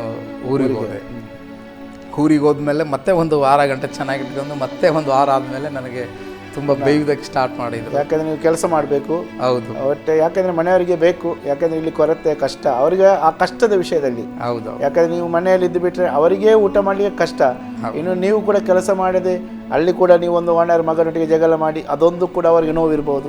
ಜಗಳ ಮಾಡಿ ನಮ್ಮ ಮಾತಿಗೆ ವಿರುದ್ಧವಾಗಿ ಪುನಃ ಇಲ್ಲಿ ಊಟದ ಕೊರತೆ, ಅನ್ನದ ಕೊರತೆ, ನೀವು ಕೆಲಸ ಬಿಟ್ಟು ಬಂದು ಮನೆಯಲ್ಲಿ ಕೂತ್ಕೊಂಡರೆ ಯಾರು ಕೊಡುವುದು ಊಟ, ಈ ಎಲ್ಲ ಪರಿಸ್ಥಿತಿ ಅವರು ನಿಮಗೆ ಬೈತಾ ಇರ್ಬೋದಿತ್ತು. ಅಥವಾ ಅವರಿಗೆ ಕೂಡ ಒಂದು ಯಾಕೆ ಕೆಲಸ ಮಾಡುವುದಿಲ್ಲ, ಕೆಲಸಕ್ಕೆ ಹೋಗಬೇಕು, ಆ ರೀತಿಯಲ್ಲಿ ನಿಮಗೆ ಇದು ಮಾಡುವಂಥ ಸಮಯದಲ್ಲಿ ಮುಂದೆ ಏನಾಯಿತು ಬ್ರದರ್ ನಿಮಗೆ? ಮುಂದೆ ಏನಾಯ್ತು ಅಂದರೆ, ಮನೆಗೆ ಹೋದಾಗ ನನ್ನ ತಂದೆ ತಾಯಿ ಬೈತಾ ಇದ್ರು. ಮತ್ತೆ ಅದೇ ಗೌಡ್ರ ಮನೆಗೆ ನಿನ್ನ ಜೀತಕ್ಕೆ ಹೋಗಿ ಎಂಬುದಾಗಿ ಹೇಳಿದರು. ನಾನು ಹೇಳಿದಾಗ, ಯಾಕಂದರೆ ಆಗಲೇ ಆ ಗೌಡ್ರ ಮನೆಯಲ್ಲಿ ಒಂದು ವರ್ಷ ನಮ್ಮಪ್ಪ ದುಡಿಯುವಂಥ ಸ್ಥಳದಲ್ಲಿ ಇಟ್ಕೊಂಡಿದ್ರಲ್ಲ, ಆ ಮನೆಯಲ್ಲಿ ನಾನು ಒಂದು ಎಮ್ಮೆಗೆ ಒಂದು ಕೋಲಿಂದ ಹೊಡೆದು ಸೊಂಟ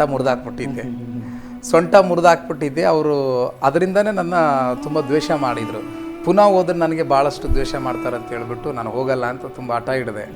ಆಗ ನನ್ನ ತಂದೆ, ಈಗಾದರೆ ಹೇಗೆ ಜೀವನ ಅಂತೇಳಿ, ನನ್ನ ಅಣ್ಣ ಕೂಡ ಹಾಸ್ಟೆಲಲ್ಲಿ ಓದೋನು ಕೂಡ ಅವನು ನನಗೆ ಓದೋಕ್ಕಾಗಲ್ಲ ಅಂತೇಳಿ ವಾಪಸ್ ಬಂದ.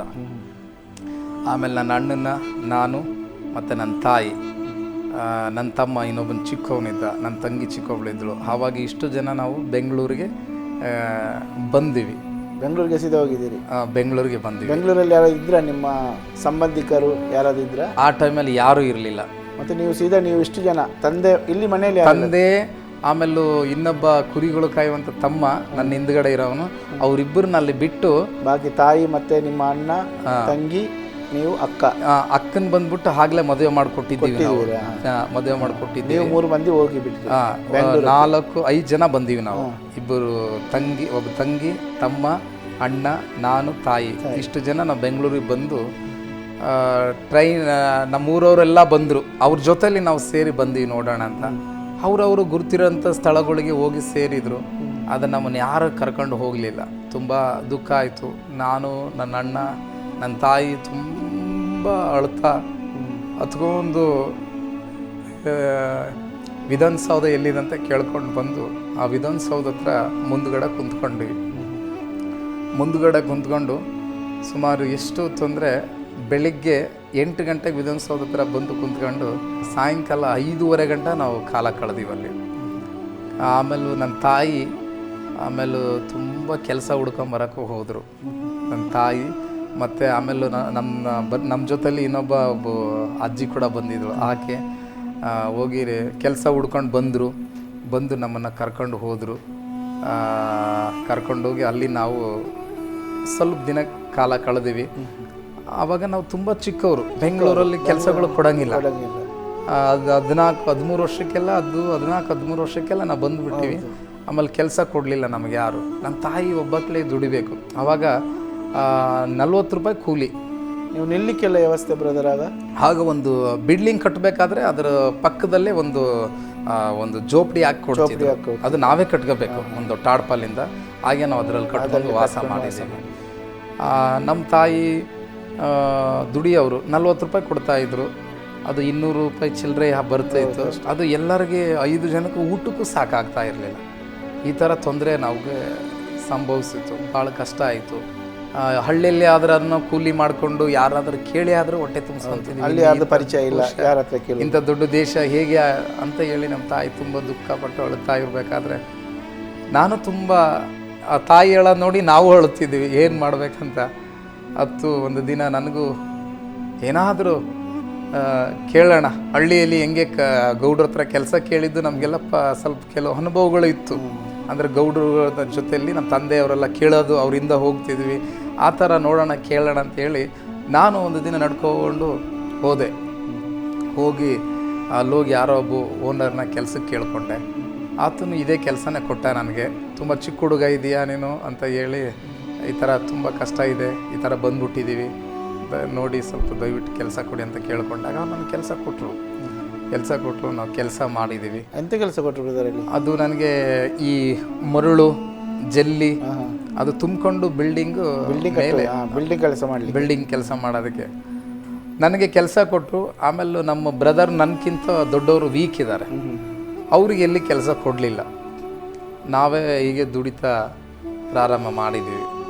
ಹೀಗೆ ದುಡಿಬೇಕಾದ್ರೆ ನಮ್ಮ ತಂದೆ ಇನ್ನೊಬ್ಬ ತಮ್ಮ ಅವು ಕುರಿಗಳೆಲ್ಲ ಮಾರಿ ಅವೆಲ್ಲ ಗೌಡ್ರ ಮನೆಲ್ಲ ಬಿಟ್ಟು ಅವರು ಕೂಡ ಸ್ವಲ್ಪ ದಿನ ಆದಮೇಲೆ ಅವರು ಕೂಡ ಬಂದರು. ಎಲ್ಲರೂ ಹುಡ್ಕೊಂಡು ಬಂದ್ರ, ನಮ್ಮನ್ನು ಹುಡ್ಕೊಂಡು ಅವ್ರು ಬಂದರು ಬೆಂಗಳೂರಿಗೆ ಬಂದರು. ಬಂದಮೇಲೆ ನಾವೆಲ್ಲ ಸೇರಿ ನಮ್ಮ ತಂದೆಗೆ ನಮ್ಮ ತಂದೆಗೆ ನನ್ನ ಹತ್ರ ಕರ್ಕೊಂಡು ಹೋದೆ, ಕೆಲಸ ಇದೆ ಅಂತ. ನನಗೆ ಆಗ 35 ರೂಪಾಯಿ ಕೊಡ್ತಾಯಿದ್ರು, ನಮ್ಮ ತಂದೆಗೆ 60 ರೂಪಾಯಿ ಕೊಡ್ತಾಯಿದ್ರು, ನಮ್ಮ ತಾಯಿಗೆ ಬಂದು 40 ರೂಪಾಯಿ ಕೊಡ್ತಾಯಿದ್ರು. ನಮ್ಮ ಅಣ್ಣನಿಗೆ ಕೆಲಸ ಕೊಡಲಿಲ್ಲ. ಹೀಗೆ ನಾವು ಇಷ್ಟು ಜನ ದುಡಿದೀವಿ. ಅಲ್ಲಿ ಸ್ವಲ್ಪ ದಿನ ಕೆಲಸ ಆದಮೇಲೆ ಮುಗಿದ ಮೇಲೆ ನಮ್ಮನ್ನು ತಿರ್ಗಾ ಕಳಿಸ್ಕೊಟ್ರು ವಾಪಸ್ಸು. ನಾವು ಮತ್ತೆ ಬೇರೆ ಉಳ್ಕೊಳ್ಳೋಕೆ ಸ್ಥಳ ಇರಲಾರ್ದಕ್ಕೆ ಮತ್ತೆ ಪುನಃ ನಾವು ಊರಿಗೆ ಬಂದೀವಿ. ಮತ್ತೆ ಪುನಃ ಊರಿಗೆ ಬಂದ ಮೇಲೆ ಹೌದು.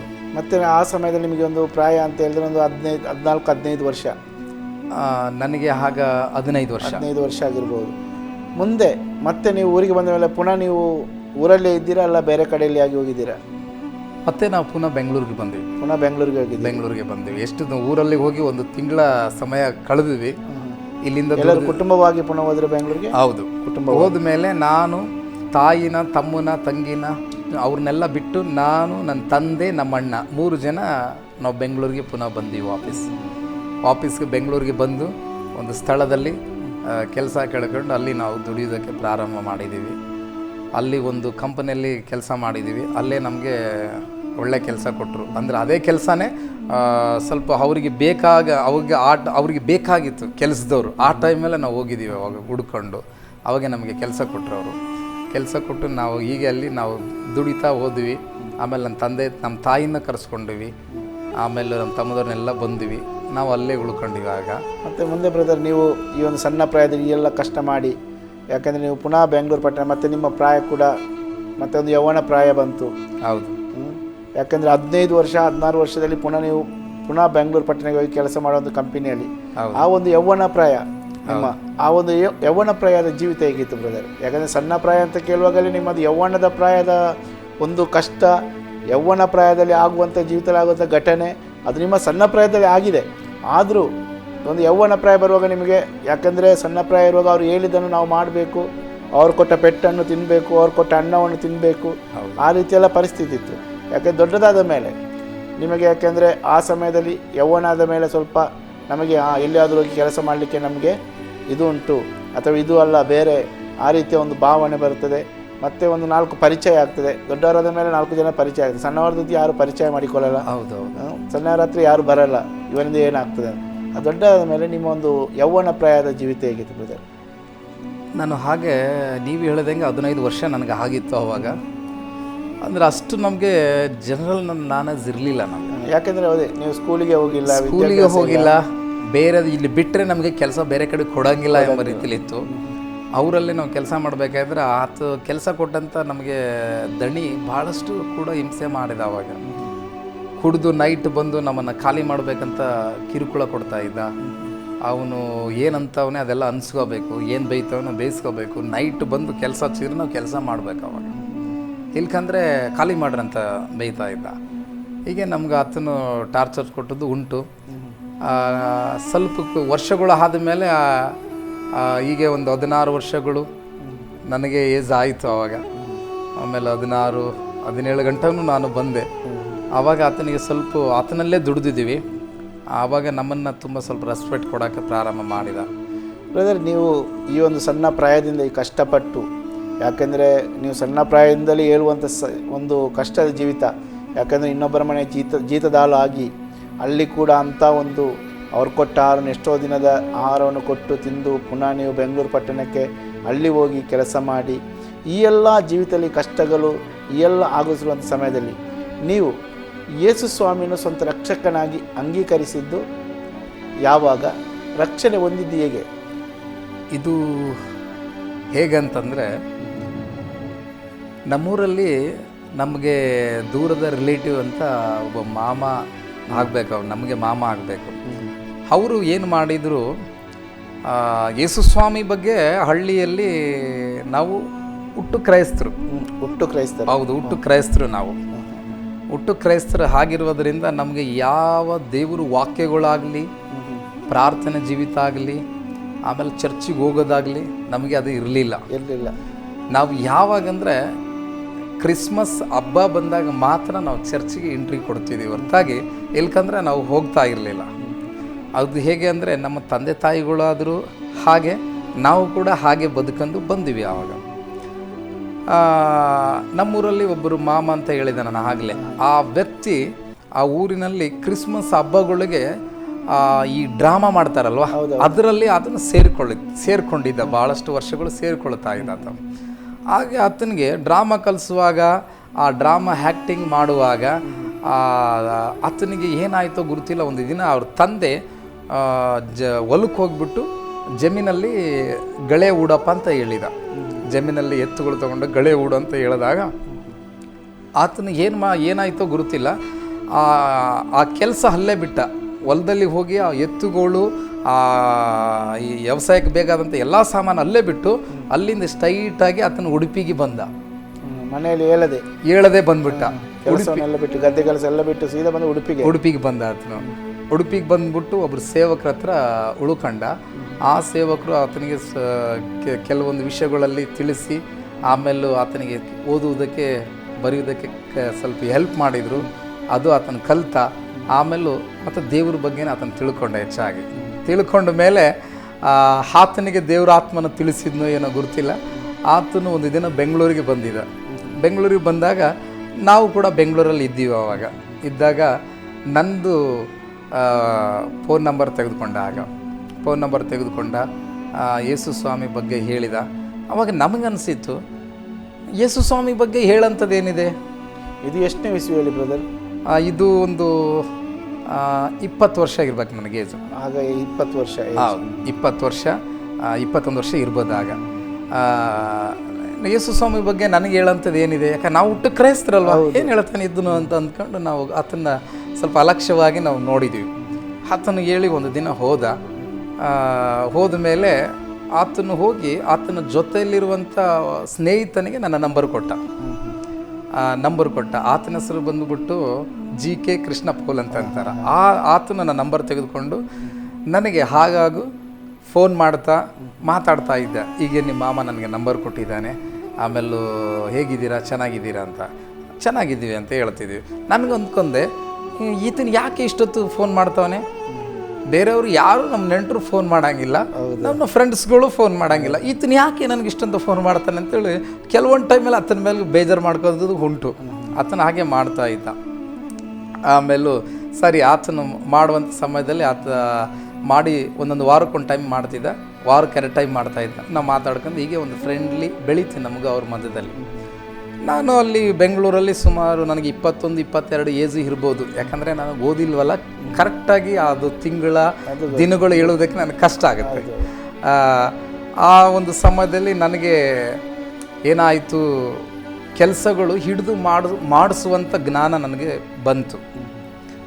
ಹಾಗೆ ಹಿಡಿದು ಮಾಡಿಸುವಂಥ ಜ್ಞಾನ ಬಂದಾಗ ಆ ಓನರ್ ನನಗೆ ಕೆಲಸ ಕೊಡ್ತಾ ಇದ್ದ. ಅವಾಗ ನಾನು ಕೆಲವು ಜನಗಳನ್ನ ಒಂದು 5 ಜನ 6 ಜನ ಕರ್ಕೊಂಡೋಗಿ ಕೆಲಸ ಮಾಡೋಕ್ಕೆ ಸ್ಟಾರ್ಟ್ ಮಾಡಿದಾಗ ನಾನು ಆಗ ಎಷ್ಟು ಅಂತಂದರೆ ಒಂದು 22 ಏಜ್ ಇರ್ಬೋದು, 22-23 ಗಂಟೆ ಏಜ್ ಇರ್ಬೋದು, ಅದಕ್ಕಿಂತ ಸಣ್ಣವನಿರ್ಬೋದು ಗೊತ್ತಿಲ್ಲ.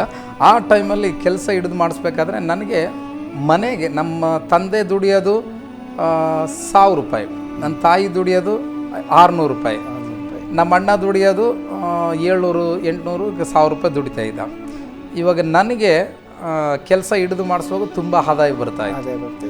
ಆ ಆದಾಯ ಬರುವಾಗ ನನ್ನ ತಾಯಿ ಹೇಳಿದ್ರು ಒಂದಿನ, ನೋಡಪ್ಪ ಇಷ್ಟು ಚೆನ್ನಾಗಿ ದುಡಿತಾ ಇದೆಯಾ, ನನಗೆ ವಾರಕ್ಕೆ 2000 ಕೊಡು, ಮಿಕ್ಕಿದ ದುಡ್ಡು ನೀನು ಏನು ಬೇಕಾದರೂ ಮಾಡ್ಕೊ ಅಂತ ಹೇಳಿದ್ರು.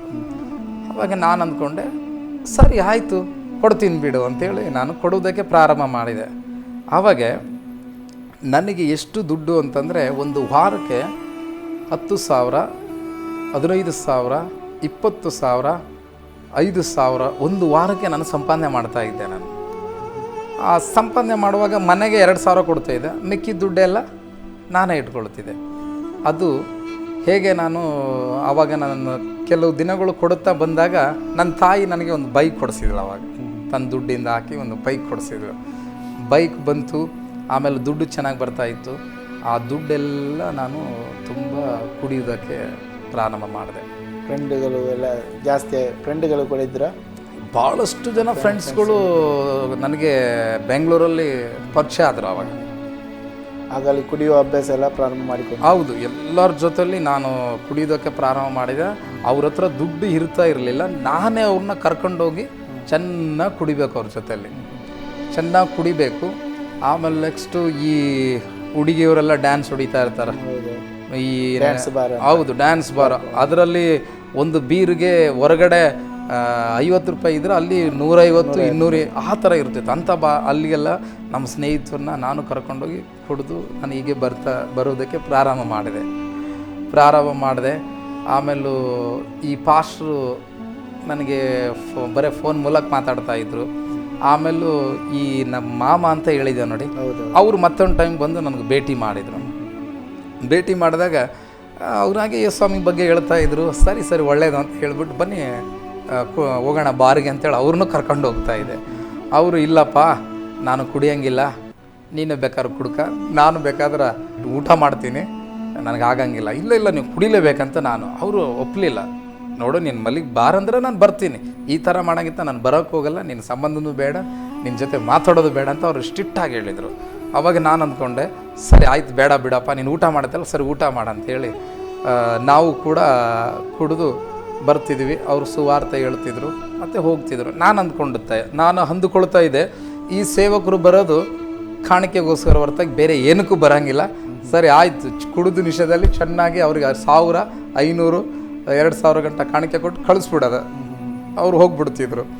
ಹೀಗೆ ಮಾಡಿದ ಮೇಲೆ ಆ ಪಾಸ್ಟರ್ಗೆ ನಂಬರ್ ಕೊಟ್ಟಿದ್ರಲ್ಲ ಇವ್ರ ಫ್ರೆಂಡ್ಗೆ, ಅವರು ಮತ್ತೆ ಪುನಃ ಕಾಲ್ ಮಾಡೋಕ್ಕೆ ನನಗೆ ಪ್ರಾರಂಭ ಮಾಡ್ತಾಯಿದ್ರು. ಅಂದರೆ ಇವ್ರು ಹೋಗಿ ಅಲ್ಲಿ ಹೇಳಿದಾಗ ಅವ್ರು ಹೆಚ್ಚು ಕಾಲ್ ಮಾಡ್ತಾಯಿದ್ರು, ಹೀಗೆ ಮಾತಾಡ್ತಾಯಿದ್ರು.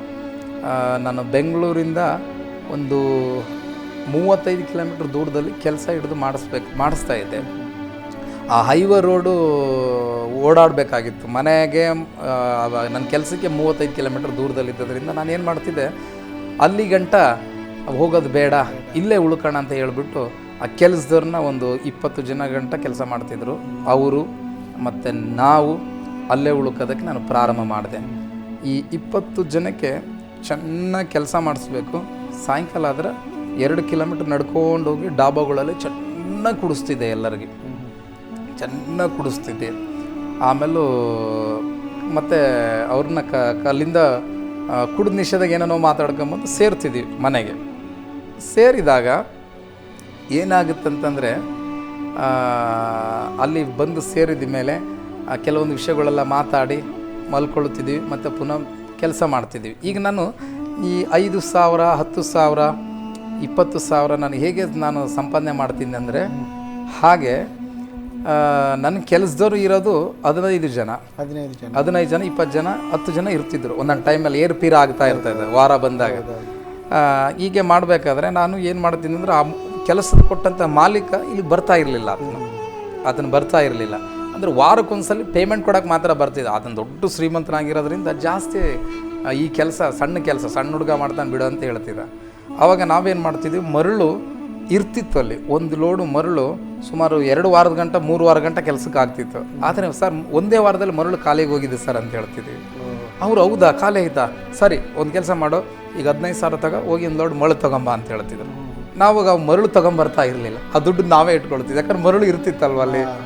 ಮತ್ತು ನೆಕ್ಸ್ಟ್ ವಾರದಲ್ಲಿ ಸರ್ ಸಿಮೆಂಟ್ ಖಾಲಿಯಾಗೋಯ್ತು. ಹೌದಾ ಖಾಲಿಯಾಗೋಯ್ತಾ, ಸರಿಯಪ್ಪ ಆಯ್ತು, ಇನ್ನೊಂದು ಇಷ್ಟು ಸಿಮೆಂಟ್ ತಗೊಂಬ. ಅಂದ್ರೆ ಸಿಮೆಂಟು ಇರ್ತಿತ್ತು ಇನ್ನು, ಸರ್ ಆ ದುಡ್ಡೆಲ್ಲ ನಾವೇ ಇಟ್ಕೊಳ್ತಿದ್ವಿ. ಹೀಗೆ ವಾರಕ್ಕೊಂದು ಟೈಮ್ ಹೀಗೆ ಸುಳ್ಳಾಡ್ತಾ ದುಡ್ಡು ಸಂಪಾದನೆ ಮಾಡ್ತಿದ್ದೆ. ಚೆನ್ನಾಗಿ ಕುಡಿದು ಅದನ್ನು ಹಾಳು ಮಾಡ್ತಾಯಿದ್ದೆ.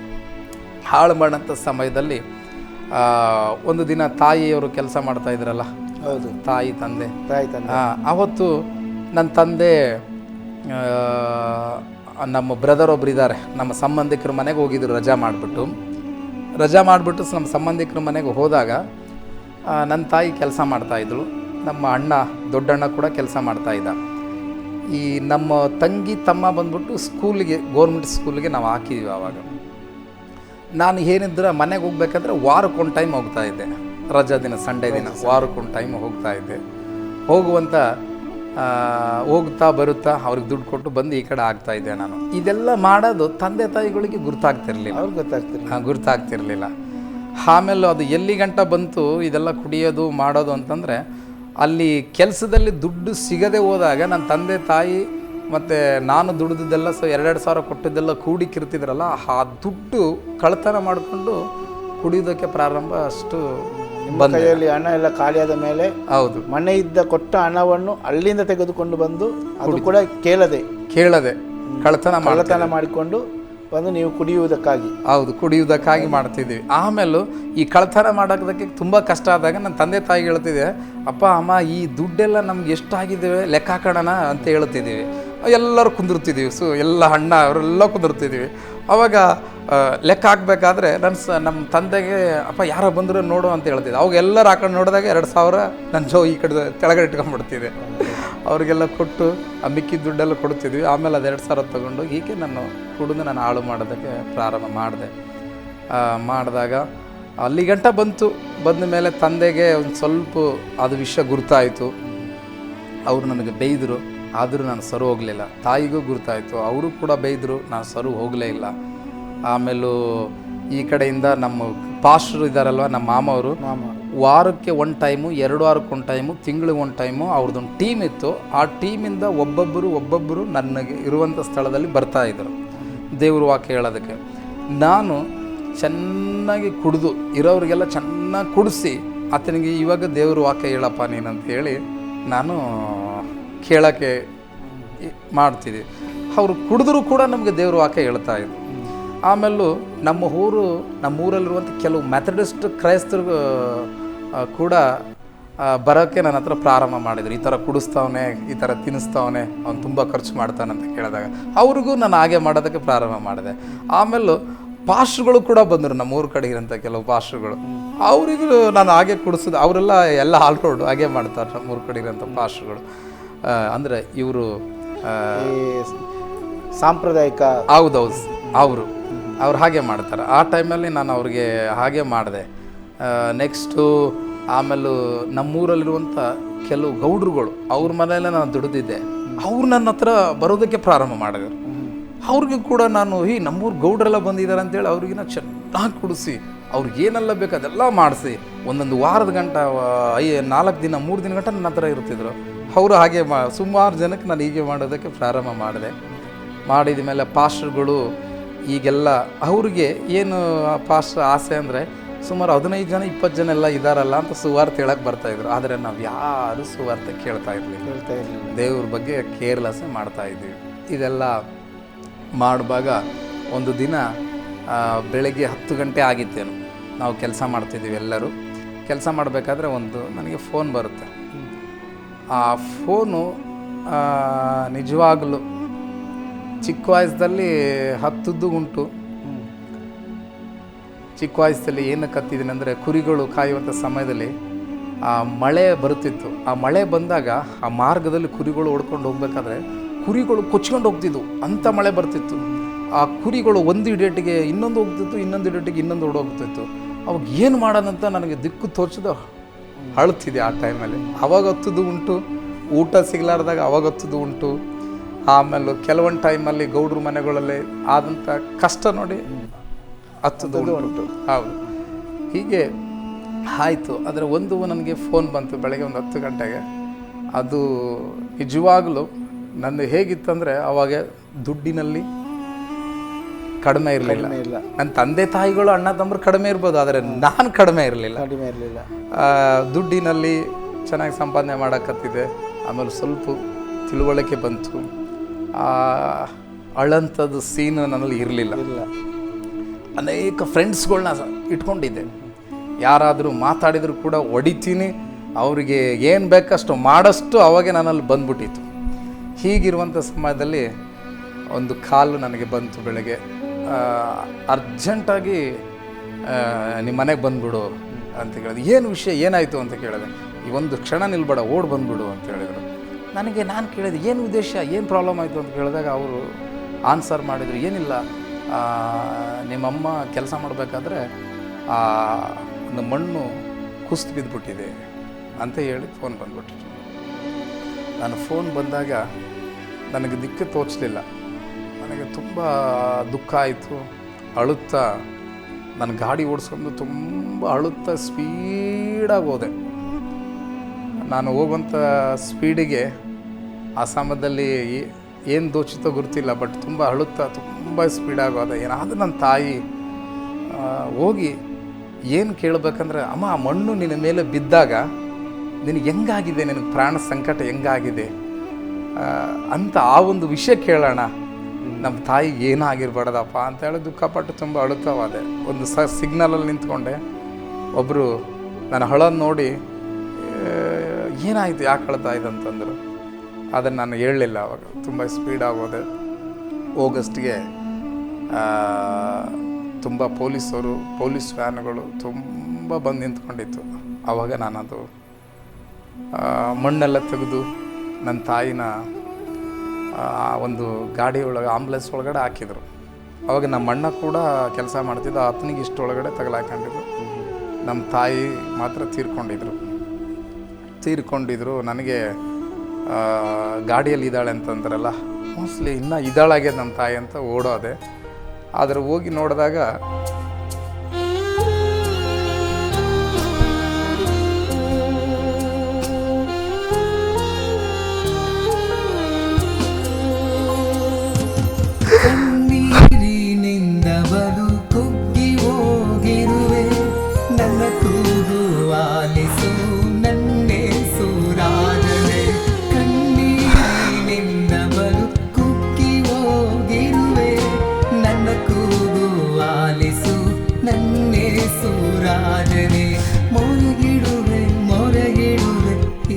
ಹೋಗಿ ನೋಡಿದಾಗ ನನ್ನ ತಾಯಿ ತೀರ್ಕೊಂಡಿದ್ಳು. ಮತ್ತು ನನ್ನ ತಂದೆಗೆ ವಿಷಯ, ಅವರು ನಮ್ಮ ಬ್ರದರ್ ಹತ್ರ ಹೋಗಿದ್ರಲ್ಲ, ಅವ್ರಿಗೆ ವಿಷಯ ಮುಟ್ಟಿತ್ತು. ಅವ್ರು ಬರ್ತಾಯಿದ್ರು. ನನ್ನ ತಮ್ಮ, ನನ್ನ ತಂಗಿ ಎಲ್ಲರೂ ಬಂದು ತಪ್ಕೊಂಡು ಅಳುವುದಕ್ಕೆ ಪ್ರಾರಂಭ ಮಾಡಿದ್ದೀವಿ. ಆದರೆ ಈ ಥರ ನಮಗೆಂದು ಕಷ್ಟ ಸಂಭವಿಸಿರಲಿಲ್ಲ. ಆಮೇಲೂ ಪೊಲೀಸ್ ಸ್ಟೇಷನ್ ತೆಗೆದುಕೊಂಡು ಹೋಗಿ ಕೆಲವು ತೀರ್ಮಾನಗಳು ಅವತ್ತು ಆಯಿತು. ನಮ್ಮ ತಾಯಿನ ಈಗ ಮಣ್ಣು ಮಾಡಬೇಕಾದ್ರೆ ಊರಿಗೆ ಹೆಣ ತಗೊಂಡು ಹೋಗ್ಬೇಕು. ಹೆಣ ತೊಗೊಂಡು ಹೋಗ್ಬೇಕಾದ್ರೆ ಅದು ನಮಗೇನು ಗುರುತಿರಲಿಲ್ಲ. ಆವಾಗಿನ ಏನು ಗುರುತಿಲ್ಲ ಅಷ್ಟಂದ ಸಣ್ಣ ಪ್ರಯಾಣ. ಯಾಕಂದರೆ ಹೆಂಗೆ ತೊಗೊಂಡು ಹೋಗ್ಬೇಕು, ಇದಕ್ಕಿಂತ ಮುಂಚೆ ಯಾರಾದರೂ ಹಿಂಗೆ ಆಗಿದ್ದರೆ ನಾವು ಮಣ್ಣು ಮಾಡಿದ್ದು ಗುರ್ತಿತ್ತು. ಈಗ ಇದು ಗುರ್ತಿರಲಿಲ್ಲ. ಆಮೇಲೆ ನಮ್ಮ ಊರವರೆಲ್ಲ ಕೆಲವು ಜನ ಸಪೋರ್ಟ್ ಮಾಡಿ ಇಲ್ಲಿಂದ ಆಂಬುಲೆನ್ಸ್ ತೆಗೆಸ್ಕೊಂಡು ನಾವು ಊರಿಗೆ ಹೋದರೆ, ಊರಲ್ಲಿ ಮನೆ ಸಂಪೂರ್ಣವಾಗಿ ಮಳೆ ಬಂದು ಊರಲ್ಲಿ ಮನೆ ಸಂಪೂರ್ಣವಾಗಿ ಬಿದ್ದೋಗ್ಬಿಟ್ಟಿತ್ತು. ಊರಿಗೆ ತೊಗೊಂಡು ಹೋಗಿದ್ದೀವಿ ಸಮಾಧಿ ಮಾಡೋಣ ಅಂತ. ಆದರೆ ಮಳೆ ಬಂದು ಸಂಪೂರ್ಣವಾಗಿ ಬಿದ್ದು ಹೋದಾಗ ತುಂಬ ದುಃಖ ಆಯಿತು. ನಮ್ಮ ದೊಡ್ಡಪ್ಪನವರು, ನಮ್ಮ ಚಿಕ್ಕಪ್ಪನವರು ಅವರೆಲ್ಲ ಊರಲ್ಲೇ ಇದ್ದರು. ಅವರೆಲ್ಲ ಮನೆಗಳಿತ್ತು. ಅವ್ರು ಒಬ್ಬರು ನಮಗೆ ತೆಗೆದುಕೊಂಡು ಬಾ, ಇಲ್ಲೇ ಹಾಕು, ಇಲ್ಲಿಂದ ತೊಗೊಂಡು ಹೋಗೋಣ ಅಂತ ಯಾರು ಅನ್ನಲಿಲ್ಲ. ಸತ್ತರಲ್ಲ, ಎಷ್ಟು ದುಡ್ಡು ಕೊಟ್ಟರು, ಎಷ್ಟು ಮಾತಾಡಿದರು, ಅವ್ರು ಅದೇನೇ ಮಾತಾಡ್ಕೊತಾ ಇದ್ರು ಎಲ್ಲ ಕಡೆಗಿಂದ ಮಾತುಗಳು. ನಾನು ತೆಗೆದುಕೊಂಡು ಹೋಗಿ ನನ್ನ ತಾಯಿ ಹೆಣ ಮನೆ ಮುಂದೆ ಹಾಕಿ ಒಂದು ಟಾಡ್ಪಲ ಕಟ್ಟಿದ್ದೀವಿ. ಊರವರೆಲ್ಲ ಸಹಾಯ ಮಾಡಿದರು. ಆದರೆ ನಮ್ಮ ತಾಯಿ ಹೆಣ ತೆಗೆದುಕೊಂಡು ಹೋಗೋದಕ್ಕೆ ಸುಮಾರು 3 ದಿನಗಳು ಕಾಲ ಆಯಿತು. ಪೋಸ್ಟ್ ಮಾರ್ಟಮ್ ಅದೆಲ್ಲ ಸೇರಿ ಮಣ್ಣು ಮಾಡೋದು 4ನೇ ದಿನಕ್ಕೆ ಮಣ್ಣು ಮಾಡಿದ್ವಿ. ಮಣ್ಣು ಮಾಡಿದ ಮೇಲೆ ಅವರು ನೆಕ್ಸ್ಟು ನನ್ನ ಮನೆ ಇದ್ದು ಅದನ್ನೆಲ್ಲ ಕೆಲವು ನಮ್ಮ ಸಂಬಂಧಿಕರೆಲ್ಲ ಬಂದು ಕೈ ಹಾಕಿ ಆ ಟೈಮಲ್ಲಿ ಎಲ್ಲರೂ ನನಗೆ ಅದು ಕಟ್ಟಿ ಕೊಟ್ಟರು.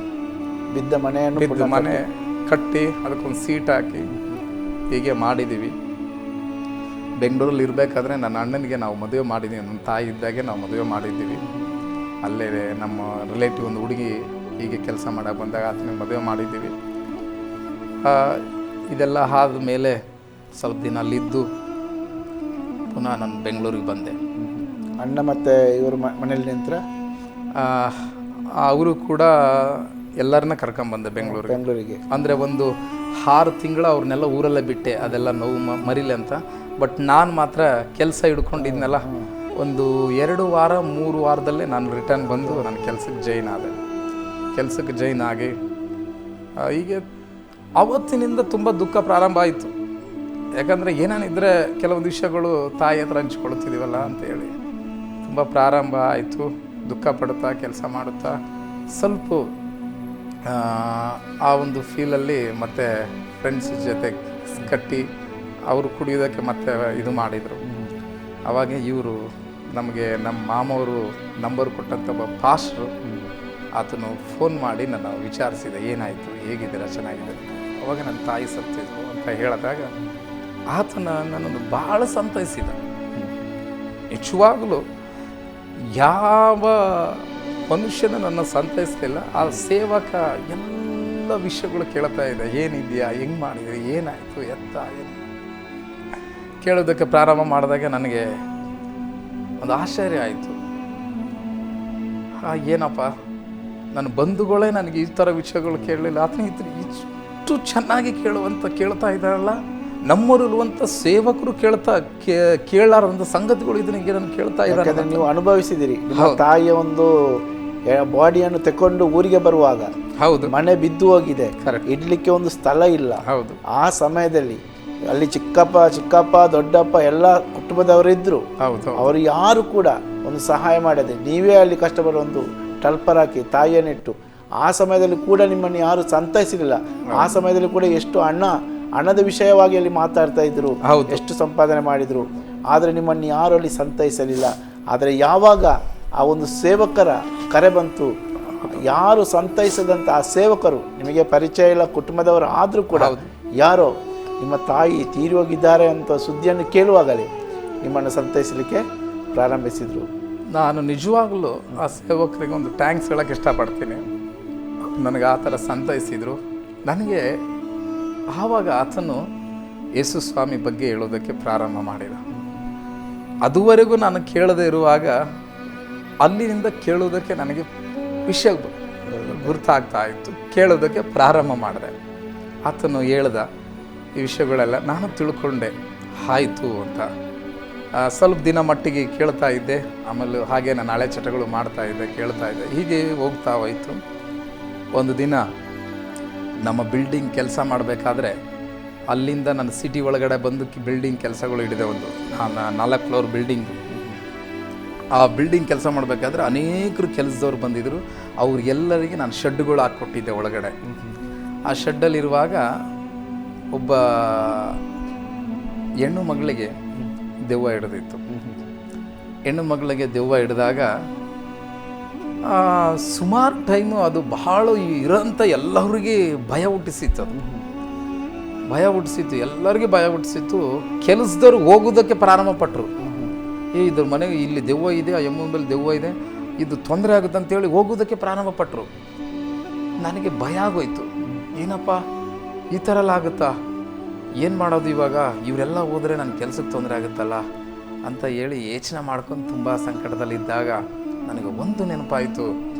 ಆ ಪಾಸ್ಟ್ ಹೇಳದೇ ಇದೆ, ಯೇಸು ಸ್ವಾಮಿ ಹೆಸರಿನಲ್ಲಿ ದೆವ್ವಗಳು ಓಡುತ್ತೆ ಅಂತ. ನೋಡೋಣ ಇದು ಹೆಂಗೆ ಅಂತ. ನಾನು ಪಾಸ್ಟ್ರೇ ಈ ಥರ ಕೆಲಸದವರೆಲ್ಲ ಬಿಟ್ಟು ಹೋಗ್ತಾ ಇದ್ದಾರೆ, ಆದರೆ ಇವರು ಈ ಎಮ್ಮಗೆ ದೆವ್ವ ಬಂದಿದೆ ಆದರೆ ಹೋಗ್ತಾ ಇಲ್ಲ. ಸರಿ, ಫೋನ್ ಆ ಎಮ್ಮಗೆ ಕಿವಿಯಲ್ಲಿಡಿ, ನಾ ಪ್ರೇಯರ್ ಮಾಡ್ತೀನಿ ಅಂದ.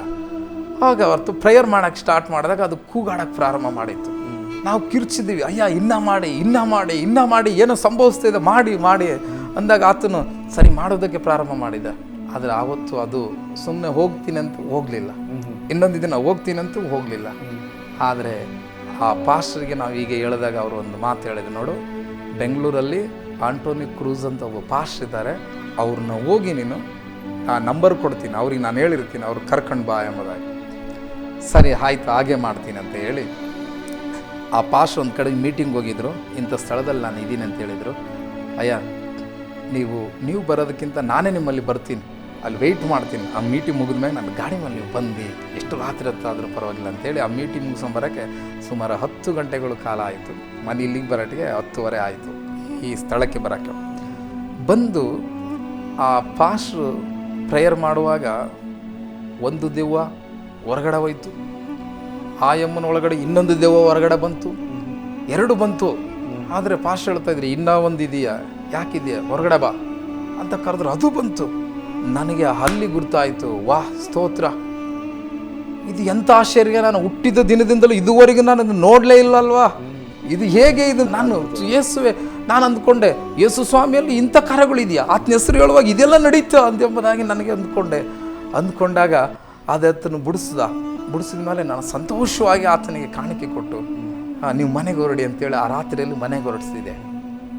ಮನೆಗೆ ಹೊರಡು ಮೇಲೆ ಆದರೆ ನಾನು ಆ ರಾತ್ರಿಯೆಲ್ಲ ಧ್ಯಾನದಲ್ಲಿ ಕುಂತ್ಕೊಂಡೆ, ಇದು ಹೆಂಗೆ ಸಂಭವಿಸ್ತು, ನನ್ನಿಂದ ಆಗಲಿಲ್ಲಲ್ವ, ನಾನು ಒಬ್ಬ ಕ್ರೈಸ್ತನು, ನಾನು ಹುಟ್ಟು ಕ್ರೈಸ್ತನು. ಆ ಪಾಸ್ಟರ್ ಕೇಳಿದರೆ ನಾನು ನಂಬಿ 5 ವರ್ಷಗಳ ಕಾಲ ಆಯಿತು ಅಂತ ಹೇಳ್ತಾ ಇದ್ದಾನೆ, ಆದರೆ ನಾನು ಹುಟ್ಟು ಕ್ರೈಸ್ತನು, ಇದು ಹೆಂಗೆ ಅಂತ ಕೇಳ್ಕೊಂಡಾಗ ನಾನು ಕೇಳಿದೆ ಒಂದು ದಿನ ಪಾಸ್ಟ್ರಿಗೆ ಫೋನ್ ಮಾಡಿ, ಅಯ್ಯ ಈ ದೆವ್ವಗಳು ಓಡಬೇಕಾದ್ರೆ ಪಾಸ್ಟ್ರಿಂದ ಮಾತ್ರ ಓಡ್ತಾಯ್ತಾ ಅಥವಾ ವಿಶ್ವಾಸಿಗಳಿಂದ ಓಡುತ್ತಾ ಅಂತ ಕೇಳಿದಾಗ ಅವ್ರು ಹೇಳಿದರು, ಯೇಸು ಸ್ವಾಮಿನನ್ನು ಯಾರೆಲ್ಲ ಅಂಗೀಕರಿಸ್ತಾರೋ ಆತನ ನಂಬುವವರು ಆತನಿಗಿಂತಲೂ ಅದ್ಭುತಗಳು ಕಾರ್ಯಗಳು ಹೆಚ್ಚಾಗಿ ಮಾಡ್ತಾರೆ ಎಂಬುದಾಗಿ ಹೇಳಿದರು. ನಾನು ದೇವ್ರನ್ನ ಅವಾಗ ಕಂಡುಕೊಂಡೆ, ಹೌದಾ ಸ್ತೋತ್ರ, ಇದು ಭಾಳ ಒಳ್ಳೆ ಕಾರ್ಯ, ಸರಿ ಹಂಗಾರ ನಾನು ಚರ್ಚಿಗೆ ಹೋಗ್ತೀನಿ ಅಂತ ಹೇಳಿ ಆ ಪಾಸ್ಟರ್ ದೆವ್ವ ಬಿಡಿಸಿದ್ರಲ್ಲ, ಆ ಪಾಸ್ಟರ್ ಚರ್ಚಿಗೆ ಕಂಟಿನ್ಯೂ ಆಗಿ 2 ವರ್ಷ ಹೋಗುತ್ತಾ ಬರುತ್ತಾ ರೂಢಿ ಮಾಡ್ಕೊಂಡಿದ್ದೆ. ನಾನು ಹೋಗುತ್ತಾ ಬರುತ್ತಾ ಜಸ್ಟ್ ರೂಢಿ ಮಾಡ್ಕೊಂಡಿದ್ದೆ, ಆದರೆ ಪರಿಪೂರ್ಣವಾಗಿ ಒಪ್ಪಿಸಿಕೊಡಲಿಲ್ಲ. ಆ ಸಮಯದಲ್ಲಿ ನನ್ನ ಏಜು ನನ್ನ ಸ್ವಲ್ಪ ಬಂದಾಗ ನನಗೆ ಅನೇಕ ಚರ್ಚಲ್ಲೆಲ್ಲ ಹುಡುಗಿಯರನ್ನೆಲ್ಲ ನೋಡ್ತಾ ಇದ್ವಿ. ಹೀಗೆ ಹೋಗ್ತಾ ಬರುತ್ತಾ ಬಂದೆ. ಹಾಗೆ ಇದೆಲ್ಲ ಹೇಗೆ ಅಂತಂದರೆ, ನಾನು ನನ್ನ ತಾಯಿನೆಲ್ಲ ಸತ್ತ ಮೇಲೆ ಮಣ್ಣು ಮಾಡಿ ಬೆಂಗಳೂರಿಗೆ ಪುನಃ ಬಂದ ಮೇಲೆ ಕೆಲವು ಸಂಪಾದನೆಯಿಂದ ನಾನು ಬಂಗಾರ ಅಂದರೆ ನಿಜವಾಗ್ಲೂ ಈ ಕತ್ತಲ್ಲಿ ಸುಮಾರು 2 ಲಕ್ಷ ಮೇಲ್ಪಟ್ಟು ಬಂಗಾರ ಹಾಕ್ಕೊಂಡಿದ್ದೆ. ಈ ಕೈಯಲ್ಲಿ ಕೂಡ ಬಂಗಾರ ಹಾಕ್ಕೊಂಡಿದ್ದೆ. ಆಮೇಲೆ ಚೆನ್ನಾಗಿ ಫಿಟ್ಟಾಗಿರೋದ್ರಿಂದ ಸ್ಟೈಲ್ಗೆ ಅಂತಲೇ ಒಂದು RX ಗಾಡಿ ತೊಗೊಂಡಿದ್ದೆ. ಅದಕ್ಕೆ 25,000 ತೆಗೆದುಕೊಂಡು 50,000 ಖರ್ಚು ಮಾಡಿದ್ದೆ ಆ ಗಾಡಿಗೆ, ಅಷ್ಟು ಸ್ಟೈಲಾಗಿರ್ಬೇಕಂತೇಳಿ. ಆ ಗಾಡಿ ಸ್ಪೀಡಾಗಿ ಹೋಗೋ ಸ್ಪೀಡಿಗೆ ಅನೇಕರು ದಾರಿಗಳು ಬಿಡಬೇಕು, ಆ ಥರ ಸೌಂಡ್ ಇತ್ತು ಆ ಗಾಡಿ. ಹೀಗೆ ನಾನು ಈಗಿರೋಂಥ ವ್ಯಕ್ತಿ ಚರ್ಚ್ ಒಳಗಡೆ ಹೋದರೆ ಎಲ್ಲರೂ ಏನಿಲ್ಲ ಹಿಂಗೆ ಇರ್ತಾವ್ರೆ, ಇವ್ರ ಕತ್ತಲ್ಲಿ ಏನಿಲ್ಲ, ಇವ್ರ ಕೈಯಲ್ಲಿ ಏನಿಲ್ಲ, ಬಟ್ಟೆಗಳು ಕರೆಕ್ಟಾಗಿ ಹಾಕಾಗಲ್ಲಪ್ಪ, ವೈಟಾಗಿ ಹಾಕ್ತಾರೆ, ಆಮೇಲೆ ಮಾಮೂಲು ಸಿಂಪಲ್ ಆಗಿರ್ತಾರೆ. ಆದರೆ ನಾನು ಹೆಂಗಿದ್ದೀನಿ ನೋಡು ಅಂತ ಇದು ತೋರಿಸ್ಬೇಕಂತಾನೆ 1 ವರ್ಷ ಹೋದೆ. ಆ ಪಾಸ್ಟ್ರ್ ಎಲ್ಲ ನನಗೂ ತುಂಬ ಚೆನ್ನಾಗಿ ಮಾತಾಡಿಸ್ತಾ ಇದ್ರು. ಫಸ್ಟಿಗೆ ವಿಶ್ವಾಸದಲ್ಲಿ ಬರೋದಿನ ಮುಂದೆ ಚೆನ್ನಾಗಿ ಮಾತಾಡಿ ನನ್ನ ಒಳಗಡೆ ಕರೆದು ಕುಂದಿರಿಸ್ತಿದ್ರು. ಹೀಗೆ ಸಣ್ಣ ಸಭೆ ಹಾಗೆ ಹೋಗುತ್ತಾ ಹೋದೆ. ಆದರೆ 1 ವರ್ಷ ಅವರು ಪಾಸ್ಟ್ರ್ ಒಂದು ಮಾತು ಹೇಳಿದರು, ಬ್ರದರ್ ನೀವು ಇಷ್ಟು ಸಂಪಾದನೆ ಮಾಡ್ತೀರಾ, 1 ವರ್ಷ ಆದಮೇಲೆ ಇಷ್ಟು ಸಂಪಾದನೆ ಮಾಡ್ತೀರಾ, ನೀವು ಬೆಂಗಳೂರಲ್ಲಿ ಒಂದು ಒಳ್ಳೆ ಕಡೆಗೆ ಸೈಟ್ ತೊಗೊಳ್ಳಿ ಅಂತಂದರು. ಅಯ್ಯೋ ನಾನು ಸೈಟ್ ತಗೋಷ್ಟು ಕಾಸು ನನ್ನ ಹತ್ರ ಇಲ್ಲ ಅಂತ ಹೇಳ್ಕೊಂಡಾಗ, ಇಲ್ಲ ತೊಗೋಬೋದು ಅಂತೇಳಿ ಅವರೇ ಹೋಗಿ ನನ್ನ ಜೊತೆಲಿ ನಾನು ಕೂಡ ಹೋಗಿ ಒಂದು ಸೈಟ್ ತೋರಿಸಿದ್ರು. ಅಂದರೆ ಬೇರೆಯವ್ರಿಗೆ ಅವ್ರಿಗೆ ಗುರುತಿದ್ದವ್ರಿಗೆ ಹೇಳಿದರು, ಆ ಗುರುತಿದ್ದವ್ರು ಸೈಟ್ ತೋರಿಸಿದ್ರು.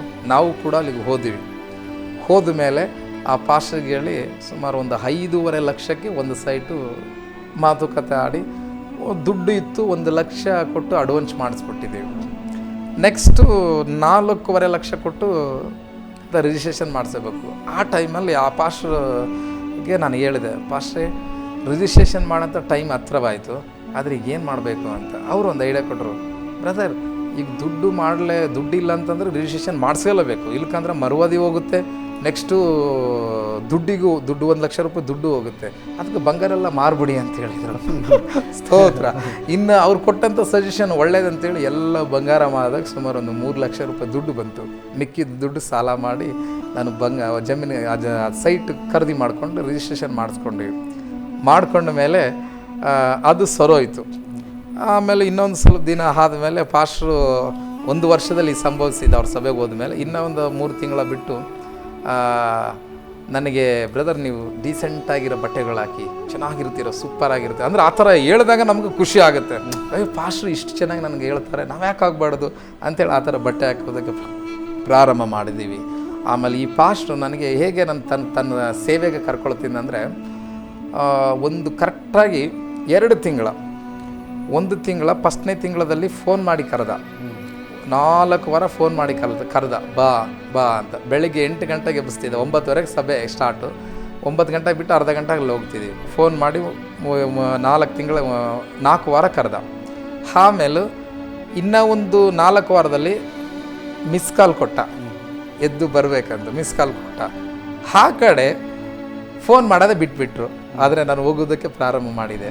ಹೀಗೆ ನಡೀತು. ಅಲ್ಲಿ ನಡೆದ ಮೇಲೆ ನನಗೊಂದು ವಿಶ್ವಾಸ ಬಂತು.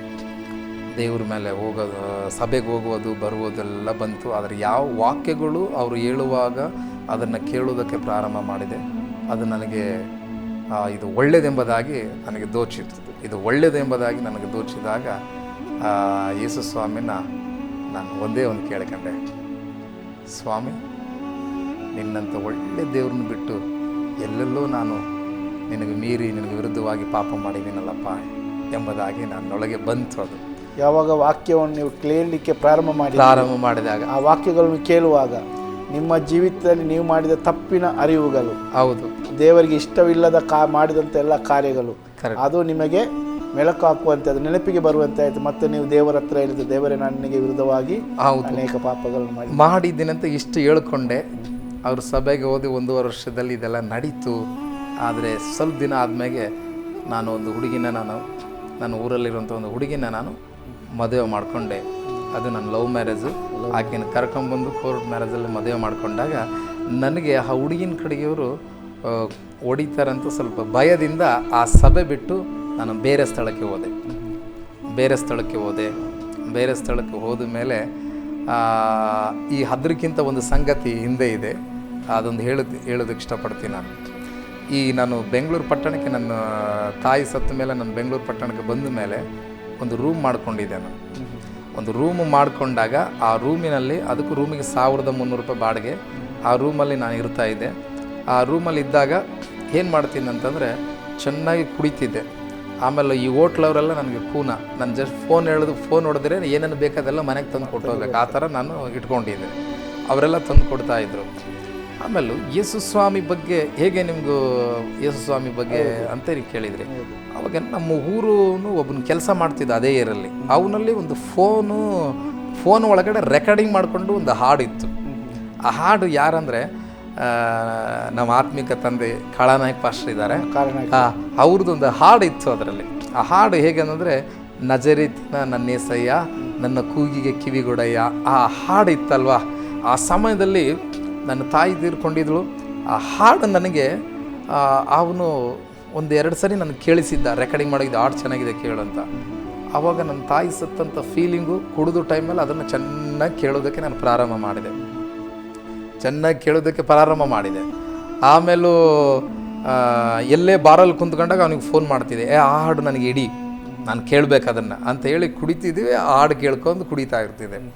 ಆಮೇಲೂ ಇದು ನಡೆದಾದ್ಮೇಲೆ ಈ ಪಾಸ್ಟರ್ ನನಗೆ ಆಂಟೋನಿ ಕ್ರೂಸ್ ಅವರು ಪರಿಚಯ ಆದಮೇಲೆ ಅವ್ರ ಸಭೆಗೆ ಹೋಗೋದಕ್ಕೆ ನಾನು ಪ್ರಾರಂಭ ಮಾಡಿದೆ. ಅವರು ಏನು ಮಾಡಿದರು, ನನಗೆ ನಾನು ಒಂದು TV ಆಮೇಲೆ DVD ಪ್ಲೇಯರ್ ತಂದುಕೊಂಡಿದ್ದೆ. ಈ ಥರ ತಂದುಕೊಂಡಿದ್ದೀನಿ ಅಂತ ಹೇಳಿದೆ. ಹೌದಾ ಅಂಥೇಳಿ ಒಂದು ದಿನ ಅವ್ರ ಮನೆಗೆ ಬಂದು Kalanayak pastor CD, Venkatesh pastor CD ನನಗೆ ತೆಗೆದುಕೊಂಡು ಬಂದು ಕೊಟ್ಟಾಗ ಆ ಹಾಡುಗಳು ಕೇಳುತ್ತಾ ಮನೆಗೆ ಬೀರ್ಗಳು, ಈ ಎಲ್ಲ ಚಿಕನ್ ಕಬಾಬ್ ಇವೆಲ್ಲ ತರಿಸಿ ಚೆನ್ನಾಗಿ ಕುಡಿತಿದೆ. ಆ ಹಾಡುಗಳು ಕೇಳಬೇಕು, ಹಾಗೆ ಕುಡಿಬೇಕು, ಹಾಗೆ ಕೇಳುತ್ತಾ ಹೋಗ್ತಾ ಇದ್ದೆ ನಾನು. ಹಾಗೆ ಹೋಗುವಾಗ ಮತ್ತು ಸಭೆಗೂ ಕೂಡ ಹಾಗೆ ಹೋಗ್ತಾ ಇದ್ದೆ. ಆದರೆ ಒಂದು ದಿನ ನನಗೆ ಅದು ಬಂತು, ನಿನಗೆ ವಿರುದ್ಧವಾಗಿ ನಾನು ತಪ್ಪು ಮಾಡಿದ್ದೀನಿ. ವಾಕ್ಯ ಕೇಳುತ್ತಾ ಬಂದಾಗ ನಾನೇನು ಮಾಡಿದೆ, ಅಲ್ಲಿಂದ ನಾನು ಹೋಗಿ ನನ್ನ ಊರಲ್ಲಿರುವಂಥ ಒಂದು ಹುಡುಗಿನ ತೆಗೆದುಕೊಂಡು ಬಂದು ನಾನು ಮದುವೆ ಮಾಡಿಕೊಂಡಾಗ ನನಗೆ ಆ ಹುಡುಗಿಯವ್ರ ಕಡೆಗಿಂದ ತೊಂದರೆ ಆಗುತ್ತೇನೋ ಅಂತ ಭಯ. ಆ ಹುಡುಗಿ ತಂದೆ ಬಂದ್ಬಿಟ್ಟು ದುಬೈಯಲ್ಲೇ ಇದ್ದವರು. ದುಬೈಯಲ್ಲೇ ಅವ್ರಿಗೆ ಒಂದು 3 ವರ್ಷದ ಗಂಟೆ ಜೈಲಿಗೆ ಹಾಕಿದರು. ಅವರು ಏನು ತಪ್ಪು ಮಾಡಿದ್ರು, ಆದರೆ ಯಾರಿಗೆ ಹೊಡೆದಿದ್ರು ಅಂತ ಅವರು ಆಗಿರುವಂಥ ವ್ಯಕ್ತಿ. ಆ ಕಡೆ ಎಲ್ಲ ತುಂಬ ರೌಡಿ ಅಂತ ತುಂಬ ವಿಷಯ ಆಗಿತ್ತು. ಅಂಥವ್ರ ಮಗಳನ್ನ ನಾನು ಕರ್ಕೊಂಡ್ಬಂದಿದ್ದೆ. ಬಂದು ನಾನು ಮದುವೆ ಮಾಡ್ಕೊಂಡ ಮೇಲೆ ಒಂದು ದಿನ ಅವರು ಬಂದು ಸುಮಾರು 15 ಜನ ಹುಡುಕಲಿಕ್ಕೆ ಪ್ರಾರಂಭ ಮಾಡಿದರು. ಸಿಟಿಯಲ್ಲಿ ಹುಡುಕೋದಕ್ಕೆ ಪ್ರಾರಂಭ ಮಾಡಿದಾಗ ನನಗೆ ತುಂಬ ಭಯ ಉಂಟಾದಾಗ ಏನು ಮಾಡಬೇಕು ಅಂತ ಯೋಚನೆ ಮಾಡಿ ಕಾಳನಾಯಕ್ ಪಾಸ್ಟರ್ CD ನಾನು ಇದ್ರ ಒಳಗಡೆ ಹಾಕಿದಾಗ ಒಂದು ಹಾಡು ಬಂತು. ಇದು ಫಸ್ಟ್ನೇ ಟೈಮ್ ಕೇಳಿದ್ದು, ನಜರೇತಿನ ನನ್ನ ಏಸಯ್ಯ, ನನ್ನ ಕೂಗಿಗೆ ಕಿವಿಗೊಡೆಯ ಅಂತ. ಆ ಟೈಮಲ್ಲಿ ನನಗೆ ಅದು ಬೇಕಾಗಿತ್ತು, ಅದು ಕೇಳಿದೆ. ಆದರೆ ಆ ಭಯದಲ್ಲಿ ಕುಂತಾಗ ಇನ್ನೊಂದು ಹಾಡು ಬಂತು ಅವ್ರದ್ದೇ. ಯಾವುದಂದರೆ, ಅನುದಿನ ಕಾಯ್ತಿರುವೆ ಮಗನೇ ಕಳವಳಗೊಳ್ಳೆದಿರು, ಭಯಬೇಡ ಕಳವಳಗೊಳ್ಳೆದಿರು, ನಾನು ನಿನ್ನನ್ನು ಕಾಯ್ತೀನಿ. ಆ ಹಾಡು ನನಗೆ ಬಂದಾಗ ನನ್ನೊಳಗಡೆ ಒಂದು ಚೈತನ್ಯ ಉಂಟಾಯಿತು, ಧೈರ್ಯ ಬಂತು. ಆ ಪಾಶ ಹೇಳಿದಂಥ ಎಲ್ಲ ವಾಕ್ಯಗಳು ನನ್ನ ನೆನಪಿಗೆ ಬರೋದಕ್ಕೆ ಪ್ರಾರಂಭ ಮಾಡಿದವು. ಆವಾಗ ನಾನು ತುಂಬ ಧೈರ್ಯಗೊಂಡೆ. ಯೇಸುವನ್ನ ಗಟ್ಟಿಯಾಗಿಡದ, ಸ್ವಾಮಿ ಇದರಿಂದ ನನಗೆ ಬಿಡುಗಡೆ ಮಾಡು, ಇವ್ರು ಯಾರು ನನಗೆ ಕೈ ಎತ್ತಬೇಡ ನನ್ನ ವಿರುದ್ಧವಾಗಿ, ನಿನ್ನ ಮಗನಾಗಿ ನಾನು ಬದುಕ್ತೀನಿ ಎಂಬುದಾಗಿ ಪ್ರಾರಂಭ ಮಾಡಿದಾಗ ದೇವರು ಅವತ್ತು ಒಂದು ದಿನ ನನಗೆ ಆ ನೈಟ್ ಮಲ್ಕೊಂಡೆ. ಆ ನೈಟ್ ಮಲ್ಕೊಂಡಾಗ ಒಂದು ದರ್ಶನ ಬಂತು. ಅದು ಎಂಥ ದರ್ಶನ ಅಂದರೆ, ಪರಲೋಕದಲ್ಲಿ ಮೇಲ್ಗಡೆ ಮಲ್ಕೊಂಡಿದ್ದೀನಿ, ಮೇಲ್ಗಡೆ ನಾನು ನೋಡ್ತಾ ಇದ್ದೀನಿ. ಅಲ್ಲಿ ನಾನು ಪ್ರವೇಶ ಮಾಡಿದ್ದೀನಿ. ಈ ಕಡೆ ತುಂಬ ಜನಗಳು, ಬಹಳಷ್ಟು ಜನಗಳಿದ್ದಾರೆ. ದೊಡ್ಡ ಬೆಳಕು. ಆ ಬೆಳಕು ನೋಡ್ತಾ ಇದ್ದೀನಿ. ಮುಂದೆ ಹೋಗಿ ನೋಡಿದ್ರೆ ಒಂದು ಸಿಂಹಾಸನ ಥರ, ಅದರ ಮೇಲಿದ್ದಂಥ ಬೆಳಕು ನನಗೆ ನೋಡೋದಕ್ಕೆ ಆಗಲಿಲ್ಲ. ಭಯಪಟ್ಟು ಅಳುವುದಕ್ಕೆ ಪ್ರಾರಂಭ ಮಾಡಿದೆ. ತುಂಬ ಅಳಕತ್ತಿದಾಗ ಆವಾಗ ನನ್ನ ಹೆಂಡತಿ, ನನ್ನ ತಮ್ಮ ಕೂಡ ನನ್ನ ಜೊತೆಲಿದ್ದ, ಚಿಕ್ಕವನು. ಏನಾಯಿತು ಅಂತ ಕೇಳ್ದ.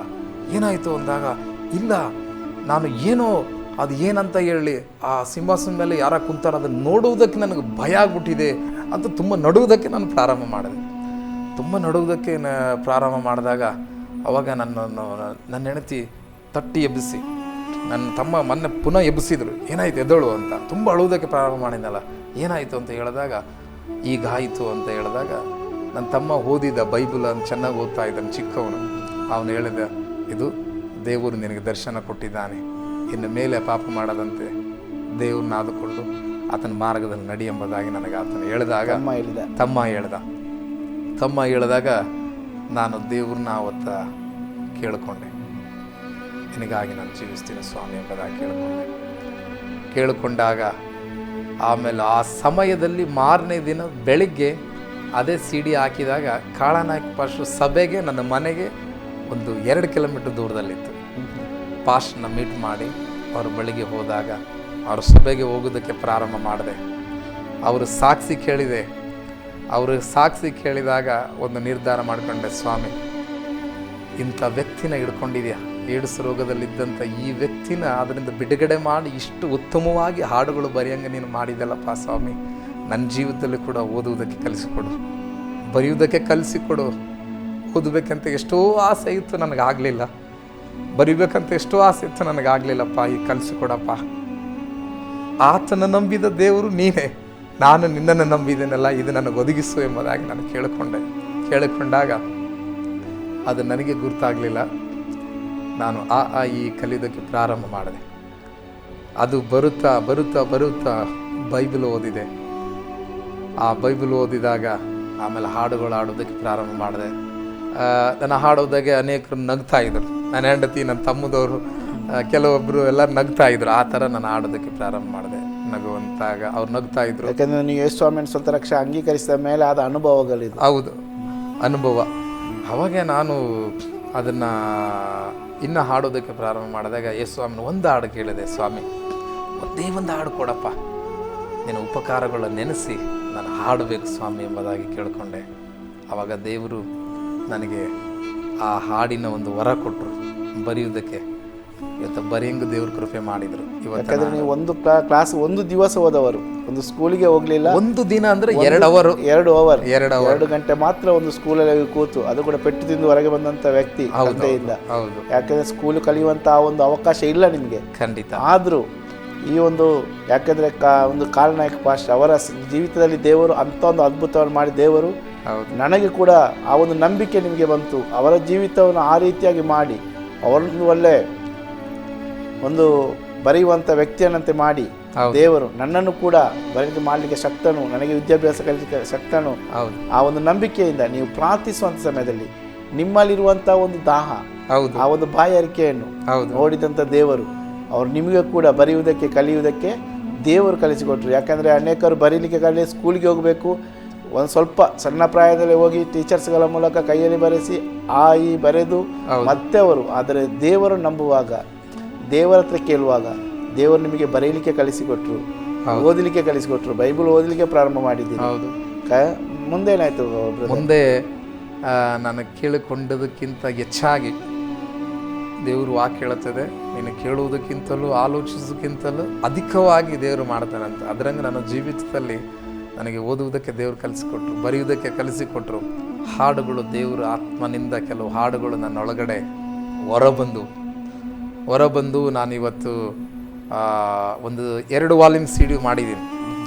ಆ CD ಹೆಸರು ಜೀವನದ ನಿರೀಕ್ಷೆ ಎಂಬುದಾಗಿ. ಒಂದು ವಾಲ್ಯೂಮು ಒಂದು 3.5 ವರ್ಷ ಹಿಂದುಗಡೆ ಮಾಡಿದ್ದೆ. ಅದು ಮಾಡಿದ ನಂತರ ಮತ್ತು ನಮ್ಮ ಊರಲ್ಲಿ 85 ವರ್ಷ ಸಭೆ ಕಟ್ಟಿದ್ದಾರೆ. ಆ ಸಭೆಯಲ್ಲಿ ಒಂದು ಬಹಿರಂಗವಾಗಿ ಒಂದು ಮೀಟಿಂಗ್ ಮಾಡಿ, ಯಾರು ಮಾಡಿರಲಿಲ್ಲ, ಅದು ಮಾಡಬೇಕೆಂಬ ದಾಹ ನನಗುಂಟಾಯಿತು. ಸುಮಾರು 3.5 ವರ್ಷದಿಂದ ತುಂಬ ಕಣ್ಣೀರಿಂದ ಪ್ರೇಯರ್ ಮಾಡ್ಕೊಂಡು ಬಂದಾಗ ಆ ಮೀಟಿಂಗ್ ಕೂಡ ದೇವರು ಮಾಡಂಗೆ ಸಹಾಯ ಮಾಡಿದರು. ಬ್ರದರ್, ನೀವು ಹೇಳ್ತಾ ಇದ್ದೀರಿ, ಯಾಕೆಂದರೆ ಒಂದು ಬೆಂಗಳೂರು ಪಟ್ಟಣದಲ್ಲಿ ಕೆಲಸ ಮಾಡೋ ಸಮಯದಲ್ಲಿ ಎಲ್ಲ ಜೀವಿತ ಮಾಡಿ ಒಂದು ದಿನ ಆ ಒಂದು ತಮ್ಮನ ಒಂದು ದೇವರು ದರ್ಶನ ಕೊಟ್ಟಾಗ, ಹೌದು, ತಮ್ಮನ ಮೂಲಕ ನಿಮಗೆ ದೇವರು ಆವತ್ತೇ ನಿಮಗೆ ದೇವರು ದರ್ಶನ ಕೊಟ್ಟು ನಿಮ್ಮ ಜೀವಿತವನ್ನು ದೇವರು ಬದಲಾಯಿಸಿ ಮುಂದೆ ನೀವು ಈ ರೀತಿಯಾಗಿರುವಾಗ ನಿಮಗೆ ಒಂದು ಈ ಸುವಾರ್ತಿಕ ಸೇವೆ ಮಾಡೋದಕ್ಕೆ ಅದು ಯಾವ ರೀತಿ ನಿಮಗೆ ಪ್ರೇರಣೆ ಆಯಿತು? ಈ CDಗಳನ್ನೆಲ್ಲ ಮಾಡಿದ್ದೀರಿ, ಮತ್ತು ಈ ಒಂದು ಸುವಾರ್ತಿಕ ಸೇವೆಯನ್ನು ಮಾಡಬೇಕು, ಅದು ಯಾವ ರೀತಿ ನಿಮಗೆ ಪ್ರೇರಣೆ ಆಯಿತು? ಅದು ನೀವು ಕೇಳಿದ್ದು ಒಳ್ಳೆ ಸಂಗತಿ, ನಿಜವಾಗಲೂ ಅದು ನಾನು ಹೇಳೋದಕ್ಕೆ ಇಷ್ಟಪಡ್ತೀನಿ. ಅದು ನನ್ನ ಜೀವಿತ ಹೇಗಿತ್ತಂತಂದರೆ, ಧೂಳಿನಲ್ಲಿ ಬಿದ್ದಿದ್ದೆ, ಬಡತನದಲ್ಲಿ ಇದ್ದಿದ್ದೆ, ಅಲ್ಲಿಂದ ದೇವರು ಈ ಮಟ್ಟಕ್ಕೆ ತೆಗೆದುಕೊಂಡು ಬಂದರು. ಆದರೆ ಬರುವಾಗ ಅನೇಕ ಸಂಗತಿಗಳು ಕೆಟ್ಟದಾಗಿ ನಾನು ನಡ್ಕೊಂಡೆ, ಆದರೆ ಅದರಿಂದ ಬಿಡಿಸೋದಕ್ಕೆ ಯಾರ ಕೈಲೇ ಆಗಲಿಲ್ಲ. ಆದರೆ ಹಾಡುಗಳು ಇಂದ ನಾನು ದೇವ್ರನ್ನ ಕಂಡುಕೊಂಡೆ.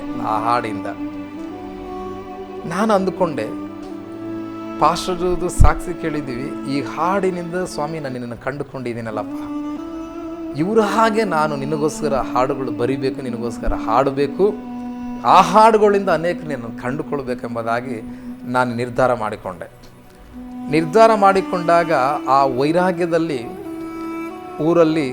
ಊರು ಕಡೆಗೆಲ್ಲ ನಾನು ಹೋಗಿ ಸುವಾರ್ತೆ ಸಾರೋದಕ್ಕೆ ಪ್ರಾರಂಭ ಮಾಡಿದೆ. ಆವಾಗ ನಮ್ಮ ಊರಲ್ಲಿರುವಂಥ ಕ್ರೈಸ್ತರು ಕೂಡ ನನಗೆ ಭಾಳ ವಿರೋಧವಾಯಿತು. ಆ ಟೈಮಲ್ಲಿ ನಿನ್ನ ಮಗ ಯಾವಾಗಲೂ ಹಲ್ಲೆಲೂಯ ಹಲ್ಲೆಲೂಯ ಅಂತ ಹೇಳ್ತಾವನೆ, ನಮಗೆಲ್ಲರಿಗೆ ಒಳ್ಳೆ ರೀತಿಲಿ ಟೀಚ್ ಮಾಡ್ತಾವನೆ, ಏನು ಅವ್ನು ನಮಗಿಂತ ಚಿಕ್ಕವನು, ಅವ್ನು ನಮಗೇನು ಟೀಚ್ ಮಾಡೋದು, ನಮಗೇನು ಬುದ್ಧಿ ಮಾತು ಹೇಳೋದು ಅಂತ ಹೇಳಿ ನಮ್ಮ ಅಪ್ಪನ ಮೇಲೆ ಕೆಲವೊಬ್ಬರು ತುಂಬ ವಿರೋಧ ಮಾಡಿದರು. ಹಾಗೆ ನಮ್ಮ ತಂದೆ ಹೇಳಿದರು, ಇದೆಲ್ಲಕ್ಕಿಂತ ಯೇಸು ಸ್ವಾಮಿನ ಬಿಟ್ಬಿಡಪ್ಪ ನೀನಂತಂದ್ರು. ಮೊದಲು ಹೆಂಗಿದ್ದೆ ಹಂಗೆ ಇದ್ಬಿಡು, ಈ ಊರವ್ರದ್ದು ಕಾಟರನ್ನ ತಡ್ಕೊಳಕ್ಕಾಗ್ತಾ ಇಲ್ಲ. ನಿಮಗೆ ಈ ಪ್ರೇರಣೆ ಬಂದದ್ದು ನಿಮ್ಮ ಜೀವಿತವನ್ನು ನೆನೆಸಿ. ಹೌದು, ನನ್ನ ಜೀವಿತ ನೆನೆಸಿ. ಯಾಕೆಂದರೆ ನಾನು ಕೂಡ ಒಂದು ಸಮಯದಲ್ಲಿ ಇಂಥ ವ್ಯಕ್ತಿಯಾಗಿದೆ, ಒಂದು ಕಷ್ಟದ ಅನುಭವವನ್ನು ಅನುಭವಿಸಿದ್ದೀರಿ. ಹೌದು.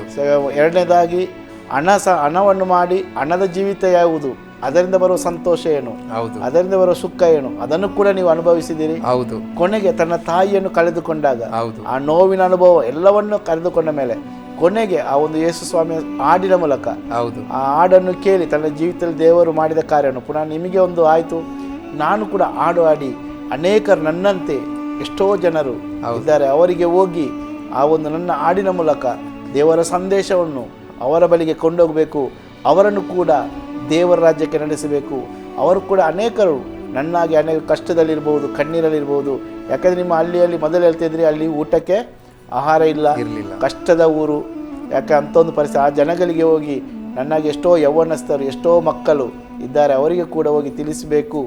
ಒಂದು ಹಾಡಿನ ಮೂಲಕ, ಇನ್ನೊಂದು ಅವರಿಗೆ ಹೋಗಿ ಸುವಾರ್ತೆಯನ್ನು ಹೇಳುವುದರ ಮೂಲಕ, ಯೇಸು ಸ್ವಾಮಿಯ ಪ್ರೀತಿಯನ್ನು ಹಂಚುವುದರ ಮೂಲಕ, ನಿಮ್ಮ ಜೀವಿತದಲ್ಲಿ ಮಾಡಿದ ಕಾರ್ಯವನ್ನು ಅವರಿಗೆ ಹೇಳುವುದರ ಮೂಲಕ ಅಂತ ಹೇಳುವಾಗ, ಈ ಚಿಕ್ಕ ಹುಡುಗ ನಮಗೆ ಅಂತ ಹೇಳ್ತಾರಂತೆ ಅಲ್ಲಿ ಅನೇಕ ವಿರೋಧಗಳು ಸಂಭವಿಸಿತು. ನನಗೆ ಅನೇಕರು ಹೀಯಾಳಿಸಿದ್ರು. ಎಂದೂ ಇರಲಾರ್ದಂಥ ವಿಶ್ವಾಸ ಇವನಿಗೆ ಈಗ ಬಂತು, ಇಷ್ಟು ದಿನ ಎಲ್ಲೋಗಿತ್ತು, ಇಷ್ಟು ದಿನ ಕುಡಿದು ತಿಂದು ತಿರುಗಾಡ್ತಾ ಇದ್ದ, ಒಂದು ದಿನ ನಮಗೆಲ್ಲ ಈ ಥರ ಕೆಟ್ಟ ಕೆಲಸ ಮಾಡೋಕ್ಕೆ ಹೇಳೋನು ಇವತ್ತು ನಮಗೆ ಹೇಳ್ತಾ ಇದ್ದಾನೋ ಅಂತ ಹೇಳಿ ನನಗೆ ತುಂಬ ಹೀಯಾಳಿಸಿದರು. ಆಮೇಲೆ ಅವಮಾನ ಆಗೋಯ್ತು. ಸಭೆ ಮುಂದ್ಗಡೆ ನನಗೆ ತುಂಬ ದುಃಖಪಟ್ಟ ಅಳಿಸಿದ್ರು. ಆಮೇಲೆ ನೆಕ್ಸ್ಟು ಇದೆಲ್ಲ ನಡೀತು. ಇದೆಲ್ಲ ನಡೆದಾಗ ದೇವರಿಗೆ ಸ್ತೋತ್ರ. ಇದೆಲ್ಲ ನಾನು ಅಂದ್ಕೊಂಡೆ ಇದೆಲ್ಲ ಅವಮಾನ, ಇದೆಲ್ಲ ಅಪಹಾಸ್ಯ ಸ್ವಾಮಿ ನಿನಗೂ ಬಂದಿದೆ, ನಿನ್ನ ಹೆಸರಿನಲ್ಲಿ ನನಗೂ ಬಂದಿದ್ದೆಲ್ಲ ನನಗೆ ಸಂತೋಷ ಎಂಬುದಾಗಿ ನಾನು ಸಂತೋಷವಾದ ಸ್ವೀಕಾರ ಮಾಡಿಕೊಂಡೆ. ಆಮೇಲೆ ಒಂದು ದಿನ ಆ ಊರಲ್ಲಿ ನಾನು ಹೀಗೆ ನಡ್ಕೊಂಡು ಸಂಜೆ ಜಾವದಲ್ಲಿ ಬೈಬಲ್ ಹಿಡ್ಕೊಂಡು ಹೋಗ್ತಾ ಇರಬೇಕಾದ್ರೆ ಒಂದು ಎಮ್ಮ ಪಾತ್ರೆ ತೊಳಿತಾ ಹೊರಗಡೆ ಕುಂತ್ಕೊಂಡಿದ್ದು. ಪಾತ್ರೆ ತೊಳ್ಕೊಂಡು ಆ ಹೊರಗಡೆ ಕುಂತಾಗ ಏನಾಯ್ತು ಅಂದರೆ, ನಾನು ಹೋಗುವಾಗ ನನ್ನ ನೆರಳು ಆ ಎಮ್ಮನ ಮೇಲೆ ಬಿದ್ದಾಗ ಆಕೆ ಬಿದ್ದು ಒದ್ದಾಡಿ ಇದು ಕೂಗಕ್ಕೆ ಪ್ರಾರಂಭ ಮಾಡಿದ್ದು. ತುಂಬ ಕೂಗಕ್ಕೆ ಪ್ರಾರಂಭ ಮಾಡಿದಾಗ ಎಲ್ಲರೂ ಏನಾಯಿತು ಎಂಬುದಾಗಿ ಬಂದರು. ಇಲ್ಲ, ಈತನ ನೆರಳು ನನ್ನ ಮೇಲೆ ಬಿತ್ತು, ಅದಕ್ಕೋಸ್ಕರ ಏನಾಯಿತು ನನಗೆ ಗುರ್ತಾಗಲಿಲ್ಲ ಹಂಗೆ ಅಂತ ಏನೇನೋ ಹೇಳಕತ್ತಿದ್ರು. ಆವಾಗ ನನ್ನ ಜನಗಳೆಲ್ಲ ವಿಚಿತ್ರವಾಗಿ ನಾನು ನೋಡ್ತಾ ಇದ್ರು. ಆವಾಗ ನಾನು ಒಂದು ಮಾತು ಹೇಳಿದೆ, ನಾನು ಪ್ರೇಯರ್ ಮಾಡ್ತೀನಿ, ಆ ಯಮ್ಮನಲ್ಲಿ ದೆವ್ವ ಇದೆ, ಬಿಟ್ಟು ಹೋಗುತ್ತೆ ಅಂತ ಹೇಳಿದೆ. ಆವಾಗ ಊರು ತುಂಬ ಜನಗಳು ಕಲ್ತಿದ್ರು. ಆ ಟೈಮಲ್ಲಿ ನಾನು ಪ್ರೇಯರ್ ಮಾಡಿದಾಗ ಅದು ಕೂಗಿ ಆ ಯಮ್ಮನನ್ನು ತುಂಬ ಒದ್ದಾಡಿಸಿ ಅದು ಬಿಟ್ಟು ಹೋಯಿತು. ಅದು ಒಂದು ಸಾಕ್ಷಿ ಆಯಿತು. ನನ್ನ ಸಭೆ ಮುಂದುಗಡೆ ಸುಮಾರು ಚಿಕ್ಕ ಮಕ್ಕಳನ್ನೆಲ್ಲ 35-40 ಜನ 50 ಜನ ಗಂಟ ಹುಡುಗರನ್ನೆಲ್ಲ ಸಣ್ಣ ಹುಡುಗರನ್ನೆಲ್ಲ ಕರ್ಕೊಂಬಂದು ಕುಂದಿಸಿ ನಾನು ಆರಾಧನೆ ಮಾಡೋದಕ್ಕೆ ಪ್ರಾರಂಭ ಮಾಡ್ತಾಯಿದ್ದೆ, ವಾಕ್ಯ ಹೇಳೋದಕ್ಕೆ ಪ್ರಾರಂಭ ಮಾಡ್ತಾಯಿದ್ದೆ. ಇದು ನಡೆಯುವಾಗ, ಇದು ಆಗುವಾಗ ಕೆಲವೊಬ್ಬರು ದೊಡ್ಡವರೆಲ್ಲ ಬಂದು ಕುಂದಿರ್ತಾ ಇದ್ರು. ಆಮೇಲೆ ನೆಕ್ಸ್ಟು ಒಂದು ಎಮ್ಮ ಬಂದು ಈ ಪ್ರೇಯರ್ ಮುಗಿದ ಮೇಲೆ ನಮ್ಮ ಮನೆಗೆ ಬಂದು ಪ್ರೇಯರ್ ಮಾಡಪ್ಪ ದಯವಿಟ್ಟು ಅಂತ ಕೇಳ್ಕೊಂಡು, ಸರಿ ನಾ ಖಂಡಿತ ಬರ್ತೀನಿ ಅಂತ ಹೇಳಿದೆ. ಬರ್ತೀನಿ ಅಂತೇಳಿ ಎಲ್ಲ ಪ್ರೇಯರ್ ಮುಗಿಸ್ಕೊಂಡು ಅವ್ರ ಮನೆಗೆ ನಾನು ಹೋದೆ. ಅವರ ಮನೆಯಲ್ಲಿ ತುಂಬ ಒಂದು 5 ಜನ ಜ್ವರದಲ್ಲಿ ಮಲ್ಕೊಂಡಿದ್ರು. ಒಂದು ಎಮ್ಮನಿಗೆ ತುಂಬ ಭಯಂಕರವಾದ ವೇದನೆಯಲ್ಲಿದ್ದರು. ಆಕೆ ನಾನು ಬಂದು ನನ್ನ ಮುಂದುಗಡೆ ಕುಂತ್ಕೊಂಡ್ರು. ಪ್ರೇಯರ್ ಮಾಡಿದಾಗ ಆ ಎಮ್ಮಲ್ಲಿರುವಂಥ ಸೈತಾನ ಒಂದು ಹಾವಿನ ಆಕಾರದಲ್ಲಿ ಈಗ ಮಲ್ಕೊಂಡು ಹಿಂಗು ಹೊರಗಡೆ ಹೋಯ್ತು. ಬೀದಿ ಹೊರಗಡೆ ಮಲ್ಕೊಂಡಲ್ಲೇ ಹೋದಾಗ ಈ ಮಕ್ಕಳೆಲ್ಲ ಅಳುವುದಕ್ಕೆ ಪ್ರಾರಂಭ ಮಾಡಿದರು. ಆಕಿನ ಎಲ್ಲರೂ ಯಜಮಾನರು ಎಲ್ಲ ಅಳುವುದಕ್ಕೆ ಪ್ರಾರಂಭ ಮಾಡಿದಾಗ ಅನೇಕರು ಜನಗಳು ಕೂಡಿ ಬಂದರು. ಎಲ್ಲ ಜನಗಳು ಏನು ಸಂಭವಿಸ್ತು ಅಂತ ಓಡು ಬಂದಾಗ ಇಲ್ಲ ಈ ಥರ ಆಗಿದೆ, ಈ ಬ್ರದರ್ ಪ್ರೇಯರ್ ಮಾಡಬೇಕಾದ್ರೆ ಹಿಂಗಾಗಿದೆ ಅಂತ ಹಂಗೆಲ್ಲ ಹೇಳ್ತಾ ಇದ್ರು. ಅದಕ್ಕೆ ನಾನು ನೋಡಿದೆ, ಸುತ್ತಮುತ್ತ ಎಲ್ಲ ನೋಡಿ ಎಲ್ಲ ಜನಗಳು ಕಲ್ತಿದ್ರು. ಆಗ ನನ್ನ ಮನೆಯಿಂದ ಹೊರಗಡೆ ಬಂದು ನಾನು ಒಂದು ಮಾತು ಹೇಳಿದೆ, ಯೇಸು ಕ್ರಿಸ್ತನ ಹೆಸರಿನಲ್ಲಿ ಈಕೆಯನ್ನು ಬಿಟ್ಟು ಹೋಗಿ ಎಂಬುದಾಗಿ. ಅವಾಗ ಅದು ಬಿಟ್ಟು ಹೋಯಿತು. ಇದೆಲ್ಲ ದೇವರು ಹೆಸರಿನಲ್ಲಿ ಅಲ್ಲಿ ನಡೀತು. ಇದೆಲ್ಲ ಬಿಟ್ಟು ಹೋದು, ದೆವ್ವಗಳು ಬಿಟ್ಟು ಹೋದು. ಒಂದು ದಿನ ನಾನು ಬಿಡಿಸಲಿಕ್ಕೆ ಆಗಲಿಲ್ಲ. ಇನ್ನೊಬ್ಬ ಪಾಸ್ಟರ್ನ ಕರೆಸಿ ನಾನು ನಮ್ಮ ಕೆಲಸದಲ್ಲಿ ಬಿಡಿಸಿದ್ನಲ್ಲ, ಆದರೆ ಇವಾಗ ನನ್ನ ಮೂಲಕ ದೇವರು ಅದ್ಭುತ ಮಾಡ್ತಾ ಇದ್ದಾನಲ್ಲ, ಅಂದರೆ ದೇವರು ನನ್ನ ನಡತೆ ಮೆಚ್ಚಿದ್ದಾನೆ, ನನ್ನ ಪ್ರಾರ್ಥನೆ ಕೇಳಿದೆನೆಂಬುದಾಗಿ ಕರ್ತನಿಗೆ ಒಪ್ಪಿಸಿಕೊಟ್ಟು ನಾನು ಸೇವೆ ಮಾಡೋದಕ್ಕೆ ಪ್ರಾರಂಭ ಮಾಡಿದೆ. ಹಾಗೆ ಹಾಡುಗಳು ಬರೆಯೋದಕ್ಕೆ ಪ್ರಾರಂಭ ಮಾಡಿದೆ. ಹಾಗೆ ನಿಮ್ಮ ಜೀವಿತದಲ್ಲಿ ಕೇಳಿದ್ರಲ್ಲ ಪ್ರಿಯರೇ, ನಮ್ಮ ಬ್ರದರ್ ಜೀವನ್ ಅವರು ಯಾವ ರೀತಿ ಅವರೊಂದು ಸಣ್ಣ ಪ್ರಾಯದಿಂದ ಹಿಡಿದು ಅವರೆಲ್ಲವನ್ನು ಹೇಳಿ ಕೊನೆಗೆ ಯಾವ ರೀತಿ ಅವರು ಸೇವೆಗೆ ಒಪ್ಪಿಸಿಕೊಟ್ಟರು. ದೇವರು ಅವರ ಜೀವಿತ ಅನೇಕ ಅದ್ಭುತಗಳನ್ನು ಮಾಡಿ, ದೇವರಿಗೆ ಅಸಾಧ್ಯವಾದುದು ಯಾವುದೂ ಇಲ್ಲ. ದೇವರು ಯಾರನ್ನು ಬೇಕಾದರೂ ಯಾವ ರೀತಿಯಾದರೂ ಆತನು ಉಪಯೋಗಿಸಲು ಶಕ್ತನಾಗಿದ್ದಾನೆ. ದೇವರು ಯಾವುದೇ ವಿದ್ಯೆಯನ್ನಾಗಲಿ ಅಥವಾ ಯಾವುದನ್ನು ಆತನು ನೋಡುವುದಿಲ್ಲ. ಎಲ್ಲವನ್ನು, ಯಾಕೆಂದರೆ ದೇವರಿಗೆ ಬೇಕಾದದ್ದು ನಮ್ಮ ಹೃದಯ, ದೇವರಿಗೆ ಬೇಕಾದದ್ದು ನಮ್ಮ ಆಸೆ, ನಿರಿ ಒಂದು ದಾಹ, ಆ ಬಾಯಾರಿಕೆ ಉಳ್ಳವರಾಗಿರುವುದಾದರೆ ನಮ್ಮ ಜೀವಿತದಲ್ಲಿ ಕೂಡ ಅಂತ ಇರುವುದಾದ ದೇವರು ನಮ್ಮಲ್ಲಿ ಕೂಡ ಸಹೋದರ ಈ ಬ್ರದರ್ನ ಜೀವಿತದಲ್ಲಿ ಮಾಡಿದ ಅದ್ಭುತಗಳು ನಮ್ಮ ಜೀವಿತದಲ್ಲಿ ಮಾಡಲು. ಯಾಕೆಂದರೆ ಅವರು ಆಗ ತಿಳಿದುಕೊಂಡಿದ್ದರು, ಆ ಸೇವಕರು ಪ್ರಾರ್ಥನೆ ಮಾಡುವಾಗ ಅಲ್ಲಿ ಒಂದು ಕೆಲಸದಲ್ಲಿ ಒಂದು ಸಹೋದರಿ ಜೀವಿತ ಬಿಟ್ಟು ಹೋಯಿತು. ಈಗ ನಾನು ಯೇಸುವಿನ ಹೆಸರನ್ನು ಹೇಳುವಾಗ ಅದು ಬಿಟ್ಟು ಹೋಯ್ತಲ್ಲ. ಆ ಸಮಯದಲ್ಲಿ ಗೊತ್ತಾಯಿತು, ದೇವರು ನನ್ನನ್ನು ಪ್ರೀತಿಸ್ತಾರೆ, ದೇವರು ನನ್ನ ಸಂಗಡ ಇದ್ದಾರೆ, ದೇವರಿಗೆ ನಾನು ಸರಿಯಾಗಿದ್ದೇನೆ, ಈಗ ನಾನು ಎಲ್ಲಿ ಹೋದರೂ ಯೇಸುವಿನ ಹೆಸರಿನಲ್ಲಿ ನನಗೆಲ್ಲವನ್ನು ಮಾಡಲು ಸಾಧ್ಯ, ಯಾಕೆಂದರೆ ದೇವರು ನನ್ನ ಸಂಗಡ ಇದ್ದಾನೆ ಎಂಬ ಅರಿವಾದ ಮತ್ತೆ ಅವರು ದೇವರಿಗಾಗಿ ಅವರು ಒಪ್ಪಿಸಿಕೊಟ್ಟು ಅವ್ರ ಸೇವೆಗೆ ಇಳಿದ್ರು. ಈ ಒಂದು ಸುವಾರ್ತಿಕ ಸೇವೆನಿದ್ರು. ಬ್ರದರ್, ನಿಮ್ಮ ಮುಂದಿನ ಒಂದು ಗುರಿ ಮತ್ತು ನಿರೀಕ್ಷೆ? ನನ್ನ ಮುಂದಿನ ಗುರಿ ಏನಂತಂದರೆ, ನನ್ನದು ಆಸೆ, ನನ್ನ ಹಾಗೆ ಅನೇಕರು ಪಾಪ ಮಾಡ್ತಾ ಇದ್ದಾರೆ. ಎಷ್ಟೋ ತಂದೆ ತಾಯಿ ಹೇಳಿದಂಥ ಮಾತುಗಳು ಕೇಳದೆ, ದೊಡ್ಡವರು ಹೇಳಿದಂಥ ಮಾತುಗಳು ಕೇಳದೆ ಅನೇಕರು ತಪ್ಪುಗಳು ಮಾಡ್ತಾ ಇದ್ದಾರೆ. ಹಾಗೆ ನನ್ನನ್ನು ಸರಿಪಡಿಸಿದಂಥ ದೇವರು ಅವ್ರನ್ನೆಲ್ಲ ಸರಿಪಡಿಸ್ತಾನೆಂಬುದಾಗಿ ನನ್ನ ನಂಬಿಕೆ, ನನ್ನ ವಿಶ್ವಾಸ ಬಲವಾಗಿದೆ. ಆತನ ಹೆಸರಿನಲ್ಲಿ ಅದ್ಭುತಗಳು ನಡೆಯುತ್ತೆ. ಹಾಗಾಗಿ ನಾನು ಅವ್ರನ್ನೆಲ್ಲ ಯೇಸು ಸ್ವಾಮಿ ಕಡೆಗೆ ಕರ್ಕೊಂಡು ಬರಬೇಕು, ಪರಲೋಕಕ್ಕೆ ಅವ್ರನ್ನ ಕರ್ಕೊಂಡು ಹೋಗ್ಬೇಕೆಂಬ ನನ್ನ ಆಸೆ.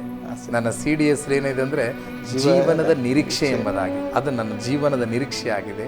ಮತ್ತು ಅನೇಕ ಹಾಡುಗಳು ಬರೆದು ಇನ್ನು CD ಮಾಡಿ ಅನೇಕರು ಆ ಹಾಡುಗಳು ಕೇಳುವಾಗ ಯೇಸು ಕ್ರಿಸ್ತನನ್ನು ಕಂಡುಕೊಳ್ಳಬೇಕೆಂಬ ನಿರೀಕ್ಷೆ ಅವರಲ್ಲಿ ಉಂಟಾಗಬೇಕೆಂಬುದೇ ನನ್ನ ನಿರೀಕ್ಷೆ.